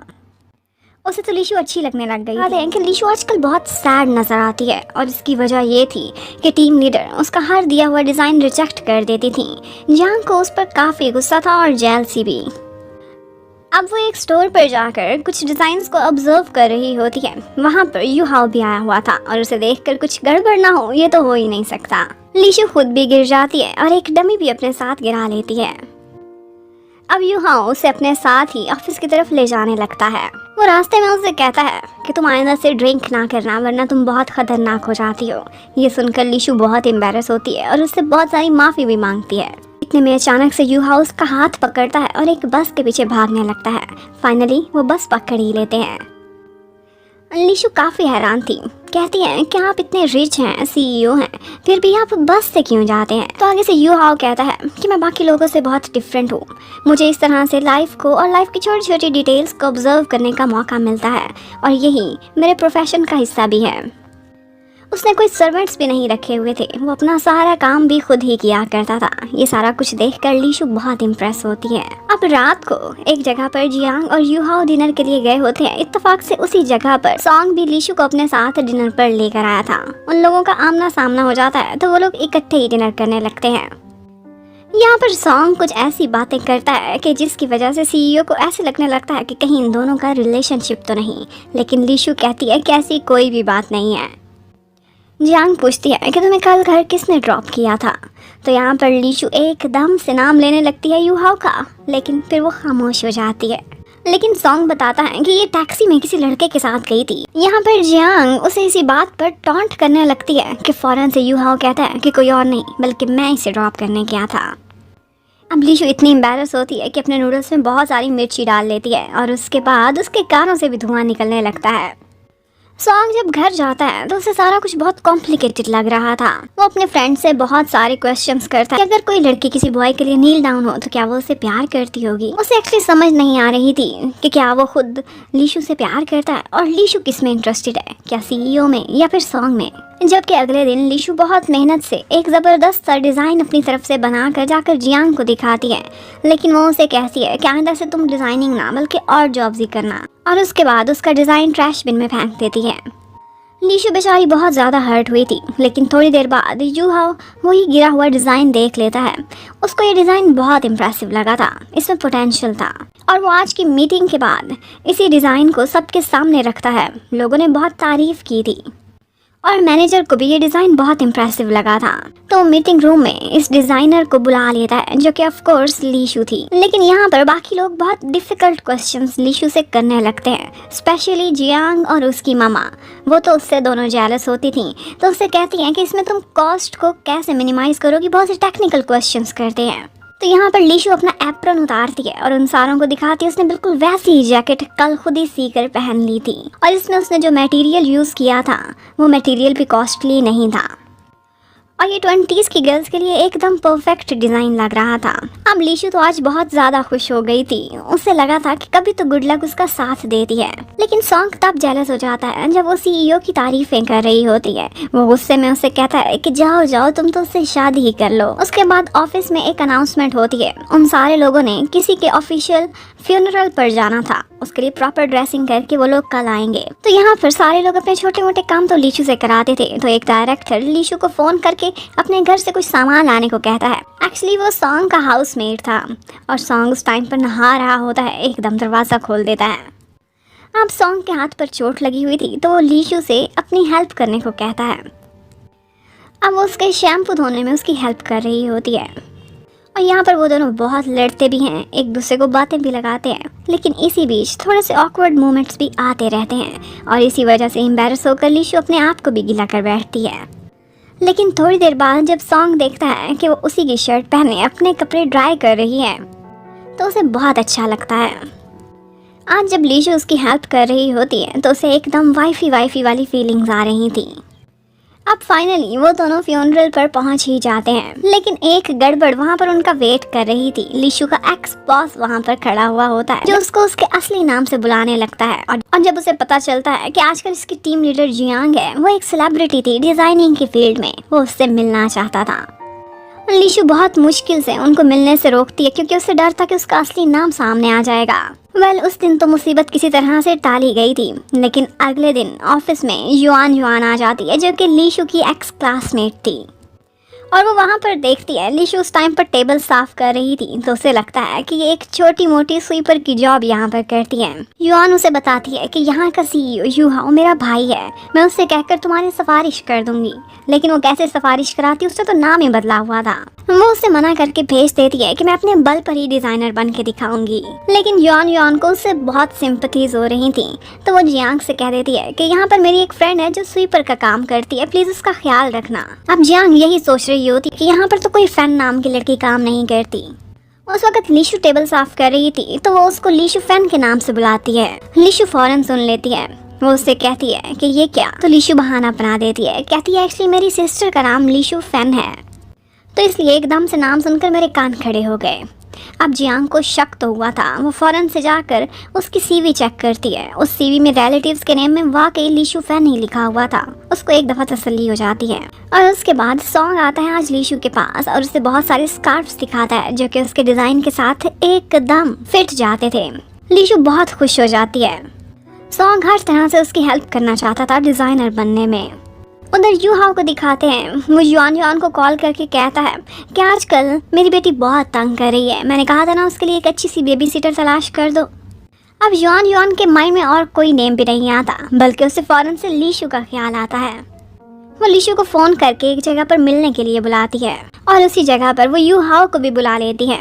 अब लीशु जब यू हाओ को देखती है तो हैरान रह जाती है। उसे पता चलता है कि इसकी दीदी इसे सारा कुछ बता देगी, तो वो उसे एक बहाना बनाकर उस कैफे से निकल जाती है। लेकिन उसी टाइम पर कुछ एम्प्लॉयज उन दोनों को इकट्ठे देख चुके थे, जो सोचने लगते हैं कि यू हाओ और लीशु यहाँ पर डेट करने के लिए आए हैं। और जब यही न्यूज़ ऑफिस में फैल जाएगी तो सारों का क्या रिस्पांस होगा, स्पेशली सॉन्ग का, ये देखने के लिए स्टे कनेक्ट। कोलीग्स आकर सॉन्ग को बताते हैं कि हमने देखा है लीशु एक सीक्रेट डेट पर गई हुई है और वो भी सीईओ के साथ।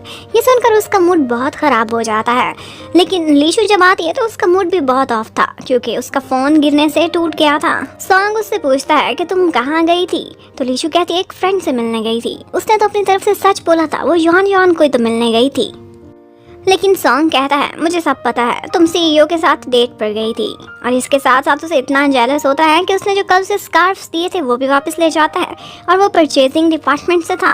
तो उससे कहता है कि तुम्हारे ड्रेस की बहुत ज़्यादा कॉस्ट हो रही है, इसे कम करो वरना मैं इसे अप्रूव नहीं करने वाला। लीशु हैरान थी कि एकदम से इसका मिजाज इतना क्यों बदल गया है।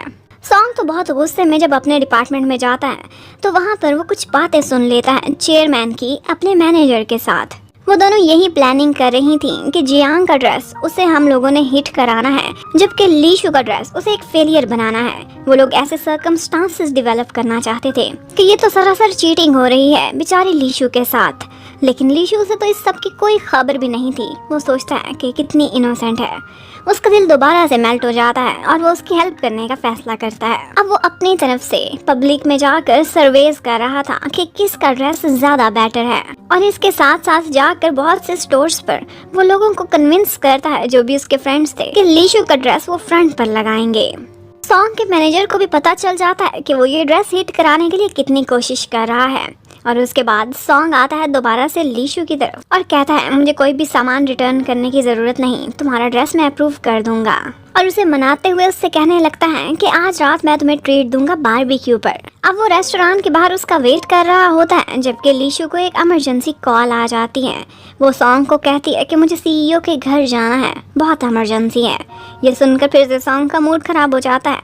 एक्चुअली लीशु को रूही ने बुलाया था क्योंकि उसकी नैनी को कहीं जाना था, तो इसलिए वो कहती है कि मैं लीशु के साथ ही रहूंगी। रूही को लीशु बहुत अच्छी लगती थी। लीशु उसके लिए उसकी फेवरेट डिश भी कुक करती है। इतने में वहाँ यू हाओ भी आ जाता है। लीशु तो उसे देखते ही वहाँ से भागने की कोशिश में होती है, लेकिन वो रोक देता है। कहता है कि तुम भी हमारे साथ खाना खाओ, वरना इतना ज्यादा खाना सब वेस्ट हो जाएगा। और फिर यहाँ पर ऊपर से जियांग भी आ जाती है, जिसका मूड बहुत खराब हो जाता है क्योंकि लीशु उनकी फैमिली का मेंबर ही लग रही थी। और इसके अलावा रूही तो सारा टाइम लीशु की तारीफें करती रहती है, कहती है कि ये आंटी सुंदर भी बहुत है और स्वीट भी। अब ऊपर से एक और मेहमान आ जाता है, और वो बिन बुलाया मेहमान सॉन्ग था, जो एक डॉक्यूमेंट देने के बहाने वहाँ पहुँच गया था। उसके बाद रूही ने जिद की थी कि डैड और आंटी मिलकर मुझे एक स्टोरी सुनाएं, तभी मैं सोऊंगी। तो यहाँ पर लीशु और यू हाओ दोनों उसको ऐसे स्टोरी सुनाते हैं जैसे उसके मॉम डैड हों। जबकि बाहर जियांग और सॉन्ग आपस में बातें कर रहे होते हैं। जियांग उससे पूछती है कि क्या तुम लीशु को लाइक करते हो, लेकिन सॉन्ग वो तो गुस्से में था लीशु से, तो कह देता है कि मैं उन लोगों में से नहीं हूँ जो ये सोचे कि something is better than nothing. और कमरे से बाहर आते हुए लीशु उसकी ये बात सुन लेती है और उसका बहुत मूड खराब हो जाता है। जब वो बाहर जाती है सॉन्ग उसके पीछे पीछे था, लेकिन वो उससे बहुत गुस्सा करती है कि तुम ये सारा कुछ जियांग के सामने इसलिए कर रहे थे कि तुम मुझे नीचा दिखाओ। मान लिया वो फिश है, मैं प्रॉन हूँ। अब गुस्से में लीशु वहाँ से जाने वाली होती है तो सॉन्ग उसे रोकता है और एक किस कर लेता है। लीशु उस पर गुस्सा करती है और वहाँ से चली जाती है। अब आगे जाकर उसका ड्रंक लैंडलॉर्ड बैठा हुआ था और वो भी ड्रंक होकर लीशु को किस करना चाहता था। उसे बहुत गुस्सा आता है, कहती है कि ऑल मैन आर सेम। अब लीशु को तो रात को नींद भी नहीं आ रही थी। वो सोचती है कि ये सॉन्ग ने क्या कर दिया, कहीं वो मुझे लाइक तो नहीं करता। फिर उसे ख्याल आने लगता है कि हम दोनों का एज डिफरेंस भी काफ़ी ज़्यादा, मैं उससे बड़ी हूँ, ये पॉसिबल नहीं। उधर जियांग और उसकी मॉम ये दोनों प्लानिंग कर रही थी कि कैसे लीशु को यू हाओ की लाइफ से आउट करें और अपने ऑफिस से भी, क्योंकि वो उनके लिए एक थ्रेट बनती जा रही थी। लेकिन जियांग का कहना था कि बचपन से लेके अब तक कोई ऐसी चीज़ नहीं जो मैं हासिल ना कर सकूं, मैं यू हाओ को भी पालूंगी। जबकि आज ऑफिस में वही लैंडलॉर्ड कॉल करता है लीशु से बात करने के लिए। उसे पता चला था कि वो द स्टाइल कंपनी में काम करती है एज अ डिज़ाइनर। वो तो उसका फैन नाम लेता है, लेकिन ये सुनकर जियांग हैरान रह जाती है कि बार बार फैन नाम क्यों सामने आता है। उसे शक होने लगता है। वो सोचती है कि मैं कैसे कंफर्म करूं, तो वो एक काम करती है, युआन को मिलने के लिए बुलाती है और फिर उसके बाद लीशु को भी अपने ऑफिस में बुलवा लेती है। अब युआन और लीशु का आमना सामना होता है, ऊपर से जियांग पहुंच जाती है, लेकिन युआन ने यहाँ पर लीशु को बचा लिया था। वो कहती है कि ये मेरी एक्स स्टूडेंट है। एक्चुअली युआन एक प्रोफेसर थी और वो लीशु की खातिर झूठ बोल देती है, लेकिन जियांग को भी पता चल गया था कि ये झूठ बोल रही है। और फिर उसके बाद हमें फ्लैशबैक में दिखाते हैं कि एक्चुअली उस दिन कैफे के बाहर लीशु और युआन की मुलाकात हो गई थी। लीशु ने उसे सब सच बता दिया था। कहती है कि एज लिमिट की वजह से मैं वहाँ पर जॉब नहीं कर सकी थी, इसलिए पता नहीं हालात ऐसे हो गए कि मुझे अपनी सिस्टर की आइडेंटिटी यूज़ करनी पड़ी और ये ड्रामा लंबा ही होता गया। वो वादा करती है कि थोड़ा सा मेरा साथ दे दो, जैसे ही मेरा डिज़ाइन किया हुआ ड्रेस मार्केट में आएगा मैं खुद डिज़ाइन करूँगी, सबसे अपोलोजाइज़ करूँगी, बस मेरा एक छोटा सा सपना पूरा हो जाए। जबकि जियांग वो जाती है अब मिलने के लिए लीशु के एक्स बॉस से, जो उनको एक फ्यूनरल पर नजर आया था। अब उसे सारा कुछ पता चल गया था कि लीशु की एज क्या है, उसका कितना एक्सपीरियंस है और उसका बेबी फेस है, इसलिए वो 25 इयर्स की बनी हुई है, अपने सिस्टर का नाम यूज़ करती है। अब जियांग ने फैसला किया था कि वो सारों के सामने इसे एक्सपोज करेगी। सबसे पहले तो वो सीईओ को कॉल करती है और उसे रात को डिनर पर मिलने के लिए इनवाइट कर देती है।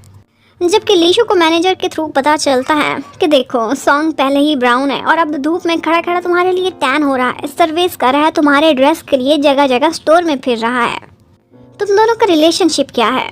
ये सुनकर लीशु काफ़ी टची हो जाती है कि उसके लिए कोई इतना कुछ करता है। उसके बाद सॉन्ग लीशु को एक गिफ्ट देने के लिए आता है।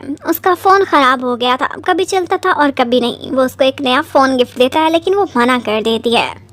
इतने में उसे रूई की कॉल आती है। वो उसे बुलाती है कि मेरी डॉल की बर्थडे पार्टी है, प्लीज़ आना। लेकिन लीशु उस वक्त सॉन्ग के सामने खड़ी थी, वो साफ मना कर देती है।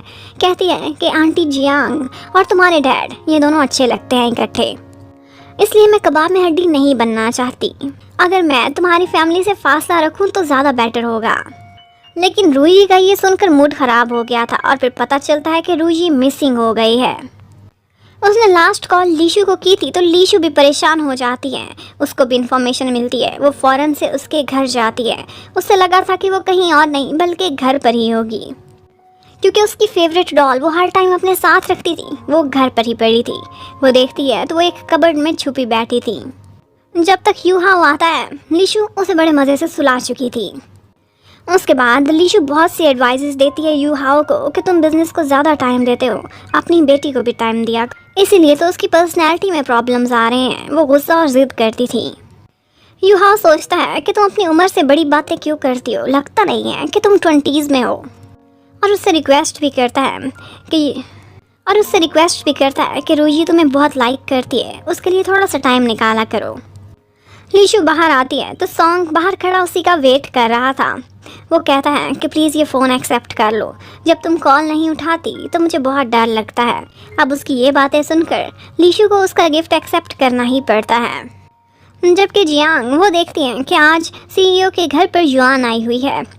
युआन उसे सच बता देती है। कहती है कि लीशु फैन मेरी क्लास फेलो है, अपनी सिस्टर का नाम यूज़ कर रही है, और उससे रिक्वेस्ट करती है कि प्लीज़ उसका एक दफ़ा ड्रेस मार्केट में आ जाए, तब तक तुम खामोश रहो, उसके बाद मैं जिम्मेदारी लेती हूँ, वो सब कुछ सच बताएगी। अब वो दोनों यही बातें कर रही होती हैं कि ऊपर से यूहाओ आ जाता है। युआन ने जियांग से चुप रहने की रिक्वेस्ट की थी। ऊपर से वहाँ पर सीईओ भी पहुँच जाता है और वो दोनों बात को कवर करने के लिए कोई झूठ बोल देती हैं, और यूहाओ को कुछ भी पता नहीं चलता जो भी उन्होंने डिस्कशन की थी। आज लीशु ऑफिस में बहुत ज़्यादा खुश थी क्योंकि उसका डिज़ाइन रेडी होकर आ गया था, और ये उसकी ब्रांडेड कंपनी का सबसे बड़ा डिज़ाइन था जो कि सीज़न के डिस्प्ले पर लगेगा। वो कहती है कि ये मेरा सबसे बड़ा सपना है जो पूरा होने वाला है। उसकी किस्मत उसका साथ फिर से नहीं देती और एक प्रॉब्लम क्रिएट हो जाता है। अब सारे लोग एक मीटिंग बुलाते हैं, जबकि उसी समय हमें दिखाते हैं कि मैनेजर बाय वो यूहाओ से कह रही होती है कि तुम काम को बहुत ज़्यादा टाइम देते हो, बिजनेस के अलावा पर्सनल लाइफ पर भी तवज्जो दो और अपनी लाइफ में एक अच्छी सी लड़की लेकर आओ जो तुम्हें भी टाइम दे। और रूही को भी ये इमेजिन करते हुए उसके माइंड में सिर्फ लीशु ही आती है। उधर मीटिंग में हमें पता चलता है कि फैक्ट्री को जो प्रोडक्शन इंस्ट्रक्शंस दी गई थी तो उसमें एक टेक्निकल मिस्टेक की वजह से लीशु वाला डिज़ाइन दिया ही नहीं गया था। बाकी सारी प्रोडक्शन लाइन में लगी हुई थी, लीशु का डिज़ाइन बीच में से निकल चुका था। एक्चुअली ये सारी साजिश थी जियांग की मॉम की। इन दी एंड यही फाइनलाइज होता है कि लीशु का डिज़ाइन इस सीज़न के लिए पॉज पर रख दिया जाए, अगले साल देखेंगे लॉन्च करना है कि नहीं। लेकिन यहाँ पर कोई बोलता है तो वो सॉन्ग होता है, वो कहता है कि मुझे 3 दिन दे दे, मैं किसी न किसी फैक्ट्री में अरेंज कर लूंगा जो लीशु का डिज़ाइन प्रोडक्शन में लाएंगे। चेयरमैन तो मना करना चाहती थी लेकिन सीईओ उसे टाइम देने के लिए यस कर देता है। दूसरी तरफ हमें एक और बात भी पता चलती है कि मैनेजर बाई की चेयरमैन शो से बिल्कुल भी नहीं बनती थी, उनकी आपस की दुश्मनी थी। मैनेजर बाई उसको याद कराती है कि देखो ये कंपनी तुम्हारी भी है, अगर तुम इस तरह की डर्टी ट्रिक्स यूज़ करोगी किसी को नीचा दिखाने के लिए तुम्हें क्या फ़ायदा, अगर कंपनी गिरी तो तुम भी गिरोगी। जब वो वापस आती हैं तो उसके कमरे में सीईओ आया हुआ था। मैनेजर भाई उसकी टीचर भी थी तो वो टीचर बनकर उसे डांट भी देती हैं, कहती हैं कि तुम्हें पता है चेयरमैन शो तुम्हारी आंटी इस कंपनी के हालात ख़राब कर रही हैं, तुम क्यों खामोश रहते हो, तुम्हारे डैड ने इतनी मेहनत करके ये कंपनी खड़ी की है। एक्चुअली यू हाओ आज उनसे एक स्पेशल बात कहने के लिए आया। वो उनसे कहता है कि आप किसी तरह से प्रोडक्शन यूनिट को मनाने की कोशिश करें, क्योंकि उनके मैनेजर बाई से काफ़ी अच्छे ताल्लुकात थे। वो हर हाल में चाहता था कि लीशु का डिज़ाइन मार्केट में आए, लीशु का दिल टूटे, उसे बहुत बुरा लगेगा, इसीलिए वो ये रिक्वेस्ट कर रहा था। उधर लीशु हमेशा की तरह दोबारा खड़ी अपनी किस्मत को बुरा भला कह रही होती है, लेकिन सॉन्ग वो हार मानने वालों में से बिल्कुल भी नहीं था। वो उससे कहता है कि अगर तुम मेरे साथ चलोगी तो हमारा काम आसान हो जाएगा, तुम भी जाकर कोशिश करो और मैं भी करता हूँ। लीशु को लगता था कि ये क्या कर सकता है, लेकिन सॉन्ग कहता है कि अगर तुमने हार माननी है तो मानो, मैं तो आखिरी दम तक लड़ूंगा। और उसके बाद वो उसी फैक्ट्री के एक सीनियर टेक्नीशियन के पास जाता है जिसकी अपनी फैक्ट्री से लड़ाई हो गई थी और उसने एक अलग से अपनी सेल मार्केट लगाई हुई थी। वो उनके पास जाकर मनाने की हर कोशिश करता है लेकिन वो बहुत ढीठ थे, बिल्कुल भी नहीं मानते। सॉन्ग भी नहीं हारता बल्कि कहता है कि मैं 2 घंटे में अगर आपका ये सारा माल सेल कर दूं तो क्या आप मेरा साथ दोगे। अब उसकी बैठ लग गई थी और इसके लिए वो लड़कियों के कपड़े पहनकर खड़ा हो जाता है और सेल का काम उसे बहुत अच्छे से आता था। वो इतनी सारी लेडीज़ को वहाँ मना कर ले आता है जो कि वो कपड़े खरीदने के लिए बिल्कुल रेडी थी। अब वो सीनियर टेक्नीशियन, उसका दिल पिघल जाता है। सॉन्ग सारे कपड़े तो नहीं बेच पाया लेकिन फिर भी उन्हें उसकी सिंसेरिटी बहुत अच्छी लगी थी कि किसी के लिए इतना कुछ क्यों कर रहा है, इसीलिए वो फैसला करते हैं कि वो ज़रूर उसके लिए काम करेंगे। अब उन्होंने एक नया प्रोडक्शन यूनिट अरेंज करके वहाँ पर प्रोडक्शन स्टार्ट कर दी थी। ये बात लीशु को पता चलती है तो वो बहुत खुश हो जाती है, उसने सोचा भी नहीं था सॉन्ग उसके लिए इतना कुछ करेगा। जब वो फैक्ट्री में जाती है तो वही वाले अंकल उससे कहते हैं कि तुम्हारे बॉयफ्रेंड ने तुम्हारे लिए बहुत मेहनत की और तुमसे बहुत प्यार करता है। लेकिन लीशु कहती है मैं उसकी गर्लफ्रेंड नहीं। अंकल कहते हैं तो फिर हो जाओगी। सॉन्ग इतना हैंडसम तो नहीं था लेकिन आज लीशु को वो बहुत अच्छा लग रहा था क्योंकि उसकी नेचर अच्छी थी। उसने आज जितना कुछ लीशु के लिए किया कोई आम इंसान नहीं कर सकता था। उसने सारा दिन कुछ नहीं खाया था, लीशु उसके लिए खाना लेकर आई थी। वो दोनों इकट्ठे बैठकर बातें करते हैं। सॉन्ग कहता है मेरी लाइफ में कोई भी सपना नहीं था, बस मैं अपना महीना गुजारने के लिए इंतज़ार करता था कि कब सैलरी आएगी। मैं सिर्फ एक काम करना चाहता था, अपने डैड को ये दिखाना चाहता था कि फैमिली के सपोर्ट के बिना भी मैं जी सकता हूँ और वो तो मैंने करके दिखा दिया। लेकिन जब तुम्हें देखा तुम्हारी लाइफ में कैरियर कितना इम्पॉर्टेंट है तो मुझे खुशी हुई।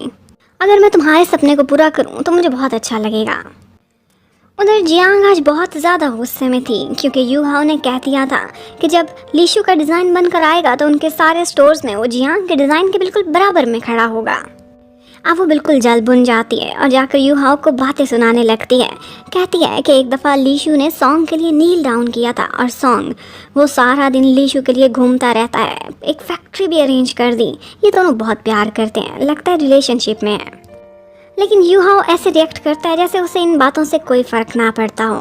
और थोड़ी देर बाद जियांग अपनी मॉम को जब बताती है कि लीशु की सच्चाई क्या है तो वो उसे कहती है कि ठीक है तुम अगर युआन के सामने अपनी फेस सेविंग करना चाहती हो तो करो, लेकिन कुछ और करो जिसकी वजह से नेचुरली उसका ये झूठ एक्सपोज हो जाए।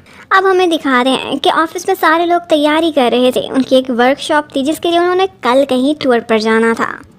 अब लीशु के डिपार्टमेंट में वो लोग फैसला करते हैं कि लीशु ही हमारी तरफ से परफॉर्म करेगी क्योंकि उसकी सीवी पर लिखा था कि वो बैली डांसर है। लेकिन लीशु को कहाँ बैली डांस आता था, ये तो उसकी सिस्टर जैन किया करती थी। वो जेन को कॉल करती है अपनी हेल्प के लिए, लेकिन वो तो शूटिंग के लिए एक रात कहीं बाहर गई हुई थी। जबकि उधर यू हाओ, उसे जियांग की बातों से बहुत फर्क पड़ा था, क्योंकि उसे बार बार वही बातें याद आ रही थी जो जियांग ने कही थी। जब वो लोग वर्कशॉप के लिए गए होते हैं तो सारे लोग वैसे तो क्लास ले रहे थे, लेकिन क्लास लेने के अलावा हर काम कर रहे होते हैं। बहुत बोरिंग था ये लेक्चर। लीशु इस सारा टाइम अपनी बैले डांसिंग के लिए वीडियो देखकर प्रैक्टिस कर रही होती है। यू हाओ भी ऊपर से आ जाता है और उसको ये करते हुए देख लेता है। लेकिन जियांग बड़ी खुश थी, क्योंकि आज उसने लीशु को एक्सपोज करना था। थोड़ी देर बाद परफॉर्मेंसेस की बारी आती है। लीशु भी आकर अपना बैली डांस करती है, लेकिन वो बैली डांस कम और ब्रेक डांस ज़्यादा लग रहा था। हर किसी को ऑकवर्ड फील होता है, लेकिन अगर कोई खुश था तो वो सॉन्ग था या फिर यू हाओ। यू हाओ कहता है कि ये सब हम लोग सिर्फ एंटरटेनमेंट के लिए कर रहे हैं, हमें कोई प्रोफेशनल डांसर या परफॉर्मर नहीं चाहिए। लीशु जो भी कर रही है ये नेचुरल दिखती है। आज यू हाओ लीशु से कोई बात करना चाहता था। वो उसके कमरे की तरफ आता है, लेकिन जियांग भी उनके बीच कबाब में हड्डी बन जाती है। और उसके बाद वो लोग एक दूसरे को हॉरर स्टोरी सुनाते हैं और बहुत इंजॉय करते हैं। लेकिन वहाँ सबसे ज़्यादा सॉन्ग डरता है, और सॉन्ग के साथ साथ यू हाओ को तो बचपन का फोबिया था हॉरर स्टोरीज़ का। उसके तो पसीने ही छूट जाते हैं, लेकिन सबके सामने वो ऐसे ही जाहिर करता है जैसे उसे कोई फ़र्क ही ना पड़ा हो। इतने में वहाँ पर लीशु फैन के नाम से एक डिलीवरी आती है कि लीशु के एक्स बॉस ने उसके लिए बियर भेजी है। सब सारे लोग हैरान थे कि ये फ़ैन तो नहीं, ये तो जेन है। जियांग चाहती थी कि वो एक्सपोज हो जाए। वो खड़ी होती है बताने के लिए, लेकिन इतने में सारे लोग टाल देते हैं कि नाम से क्या फ़र्क पड़ता है। और यू हाओ तो ये भी कहने लगता है कि ये यकीनन हमें ब्राइब कर रहा है, हमें कपड़ा बेचना चाहता होगा। हमें किसी कंपनी की तरफ से कोई भी गिफ्ट नहीं चाहिए, बियर के लिए मैं पे करूँगा। अब लीशु एक्सपोज होने से तो बच गई थी। उसके बाद वो एक जगह पर जाकर पियानो बजा रही होती है। यू हाओ भी उसके पास आ जाता है, उसके पियानो परफॉर्मेंस की तारीफ़ करता है और कहता है तुम मेरे साथ बजाओ। जबकि उधर सॉन्ग को जियांग बातें लगा रही होती है। उसे कहती है कि क्या तुम अच्छे से जानते हो लीशु को, लड़कियां बहुत से राज रखती हैं, क्या उसने भी तुमसे कोई सीक्रेट तो नहीं रखा हुआ। एक्चुअली जियांग हर तरफ से ही जेलस होती थी। ना तो लीशु को यू हाओ के करीब बर्दाश्त करती थी, बल्कि सॉन्ग के साथ भी उसकी जगह खराब कर रही थी। उधर यू हाओ और लीशु दोनों इकट्ठे पियानो बजा रहे होते हैं। लीशु बहुत अच्छे से यू हाओ की लीड को फॉलो करती है, वो अच्छा पियानो बजाना जानती थी। वहाँ पर सॉन्ग और जियांग भी आ जाते हैं। सॉन्ग तो बहुत जेलस होता है, जबकि जियांग ऊपर ऊपर से तारीफ़ें करने लगती है। लीशु से कहती है तुम में बहुत से हिडन टैलेंट्स हैं, बड़े सीक्रेट्स रखे हुए हैं, कोई और बात तो हमसे नहीं छुपाई। अब जब वो लोग वहाँ से जाने लगते हैं तो बारिश हो जाती है। लीशु और सॉन्ग एक बस में छुप जाते हैं। वहाँ पर वो अम्ब्रेला तलाश कर रहा होता है, लेकिन मिलती नहीं, तो वो लोग टाइम पास के लिए वहाँ कार्ड्स खेलने लगते हैं। जबकि यू हाओ को भी लीशु की फिक्र हो रही थी, क्योंकि उसके पास अम्ब्रेला नहीं था। अब लीशु हारी थी तो उसे पनिशमेंट तो मिलनी थी। वो बहुत डर रही होती है, लेकिन सॉन्ग उसे पनिश करने की बजाय उसके लिए एक सरप्राइज कर देता है। वो वहाँ ग्लास पर लिखता है आई लव यू और फिर उसे आइज ओपन करने को कहता है। अब सॉन्ग ने लीशु के सामने अपना लव एक्सप्रेस कर दिया था, लेकिन लीशु बहुत कंफ्यूज थी। सॉन्ग जब उसके लिए अम्ब्रेला लेने जाता है तो वो सोचती है ये किससे प्यार करता है, मेरी असल पर्सनैलिटी से या फिर मेरे दिखावे से। जबकि उधर यू हाओ भी देख लेता है कि किस तरह से सॉन्ग लीशु के लिए अम्ब्रेला लेकर उसे साथ लेकर जा रहा है, और वो हर्ट भी होता है। और फिर उसके बाद ड्रामे में आता है एक सरप्राइज। जब सारे लोग एक दफ़ा एक ट्रेडिशनल बहुत बड़े ब्रांड का खाना खा रहे होते हैं तो जियांग उन लोगों को बताती है कि ये तो आप लोग सॉन्ग के रेस्टोरेंट का खाना खा रहे हो। वो लोग हैरान रह जाते हैं। तो पता चलता है कि सॉन्ग अपना बहुत बड़ा फैमिली बिजनेस छोड़कर अपने डैड से लड़कर यहाँ पर जॉब कर रहा है। एक्चुअली वो एक बहुत बड़ी फूड चेन कंपनी का हायर है, लेकिन उसे उस ट्रेडिशनल फूड की स्मेल भी अच्छी नहीं लगती और उसे बहुत गुस्सा भी आता है कि वो आज यहाँ क्यों एक्सपोज हो गया। उसके फ्रेंड ने तो किसी को भी नहीं बताया था, बल्कि ये उसकी जूनियर जियांग थी जिसने सारों को ये बात कह दी थी। एक तरफ लीशु को ठंड लग गई थी, वो बीमार थी। उसे रूजी की कॉल आती है कि प्लीज़ मेरे घर आओ, हम मिलकर फिर से एंजॉय करेंगे। वो उसे भी बता देती है कि आज तो मैं बीमार हूँ, कहीं नहीं आ सकती। वो सोने लगती है तो सॉन्ग उसके घर के बाहर पहुँच जाता है, उसके लिए फ्रूट बास्केट लेता हुआ। लेकिन लीशु को लगा था कि ये उसकी सिस्टर है जेन, और वो उसी का नाम पुकारती पुकारती गुस्से में बुरा भला कहती दरवाजा खोलती है कि लीशु बीमार है। तो उसका हाल चाल पूछने के लिए सॉन्ग उसके घर पर आता है और ज़बरदस्ती अंदर का अंदर घुसा चला जाता है। लीशु तो उसे बाहर निकालना चाहती थी, लेकिन आगे से देखती है तो उसकी मॉम आने लगती है। अब उसे मजबूरन उससे छुपाना ही पड़ता है। सॉन्ग तो उसकी मॉम से मिलना चाहता था, लेकिन वो मना कर देती है क्योंकि उसने अपनी रॉन्ग आइडेंटिटी जो रखी हुई थी। अब वो अपनी मॉम को बहुत बहाने लगाती है कि किसी तरह से वो फ्रूट बास्केट ना देखें और ना ही उसके कमरे में जाएं जहाँ पर सॉन्ग छुपा हुआ था। अब वो तरह तरह के वियर्ड से बहाने लगाकर अपनी मॉम को अपने कमरे में जाने से रोकती रहती है। जैसे ही वो वॉशरूम में जाती हैं तो वो उसे घर से बाहर निकालना चाहती थी, लेकिन आगे से कोई और आ जाता है और वो होता है उनका लैंडलॉर्ड। अब उससे छुपने के लिए सॉन्ग उसे अपने साथ ही बिस्तर में घुसा लेता है और वो उसको अजीब अजीब से सिग्नल देने लगते हैं। और उस लैंडलॉर्ड को ऐसे लगता है कि जैसे लीशु की सिस्टर जेन यहाँ पर अपने बॉयफ्रेंड के साथ है। वो फौरन से हेजिटेट करता हुआ वहाँ से बाहर निकल जाता है, लेकिन जब वो देखता है तो आगे से जेन आ रही होती है। तो वो समझ जाता है कि एक्चुअली वहाँ पर कमरे में लीशु थी।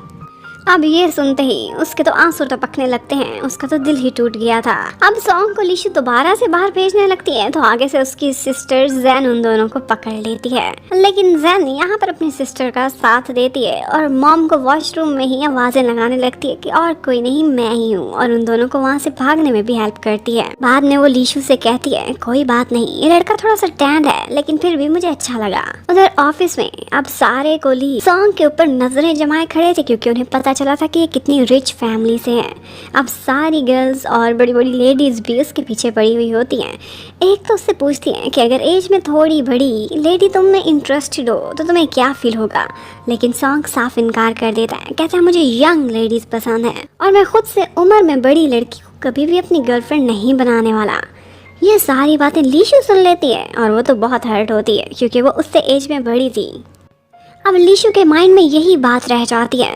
वो एक ऐसे ही कपल की फ़ोटो लाकर अपनी सिस्टर जेन को दिखाती है कि ये दोनों कैसे लग रहे हैं, क्या वियर्ड नहीं लगते। लेकिन जेन कहती है कि ठीक है एज डिफरेंस ज़्यादा नहीं होना चाहिए, लेकिन तुम्हारी बात अलग है।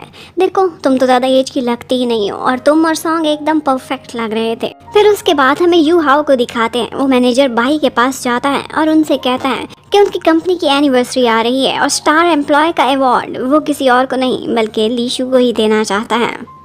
और वो चाहता था कि मैनेजर इसके लिए उसका फॉर्म फिल कर दें और साथ ही साथ वो फैसला भी करता है कि लीशु को वहाँ का परमानेंट एम्प्लॉय बना दिया जाए। मैनेजर बाय कहती हैं कि मैंने एक चीज़ नोट की है, जब भी तुम लीशु का नाम लेते हो या उसका जिक्र करते हो तुम्हारी आइज़ चमकने लगती हैं। अब सारे स्टाफ को भी ये बात पता चल गई थी कि स्टार एम्प्लॉय कौन बनने वाला है। वो लोग लीशु को काफ़ी लाइक करने लग गए थे। आहिस्ता आहिस्ता उसने सबके दिलों में जगह बना ली थी। वो थी इतनी स्वीट। वो सारे उसका थैंक्स करते हैं और उसके लिए बहुत खुश होते हैं। लीशु को एकदम अच्छा फील हो रहा था। अब उसका इस ऑफिस में दिल लग चुका था, लेकिन फिर इस ख्याल से वो सैड हो जाती है कि जिस दिन एनिवर्सरी है उसी दिन उसका ड्रेस भी मार्केट में आ जाएगा और उसके बाद उसे अपना वादा निभाना पड़ेगा। बस ये 2 दिन की खुशी थी, उसके बाद वो रिज़ाइन कर देगी। यहाँ पर सॉन्ग उसके पास आता है उसके लिए एक स्पेशल सा खाना लेकर, लेकिन लीशु का मूड ख़राब था।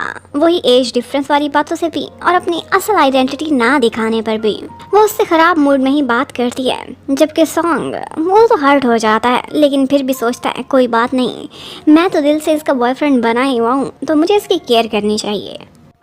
उधर लीशु फ़ोन करती है यू हाउ को और उससे मिलने के लिए एक जगह पर बुलाती है।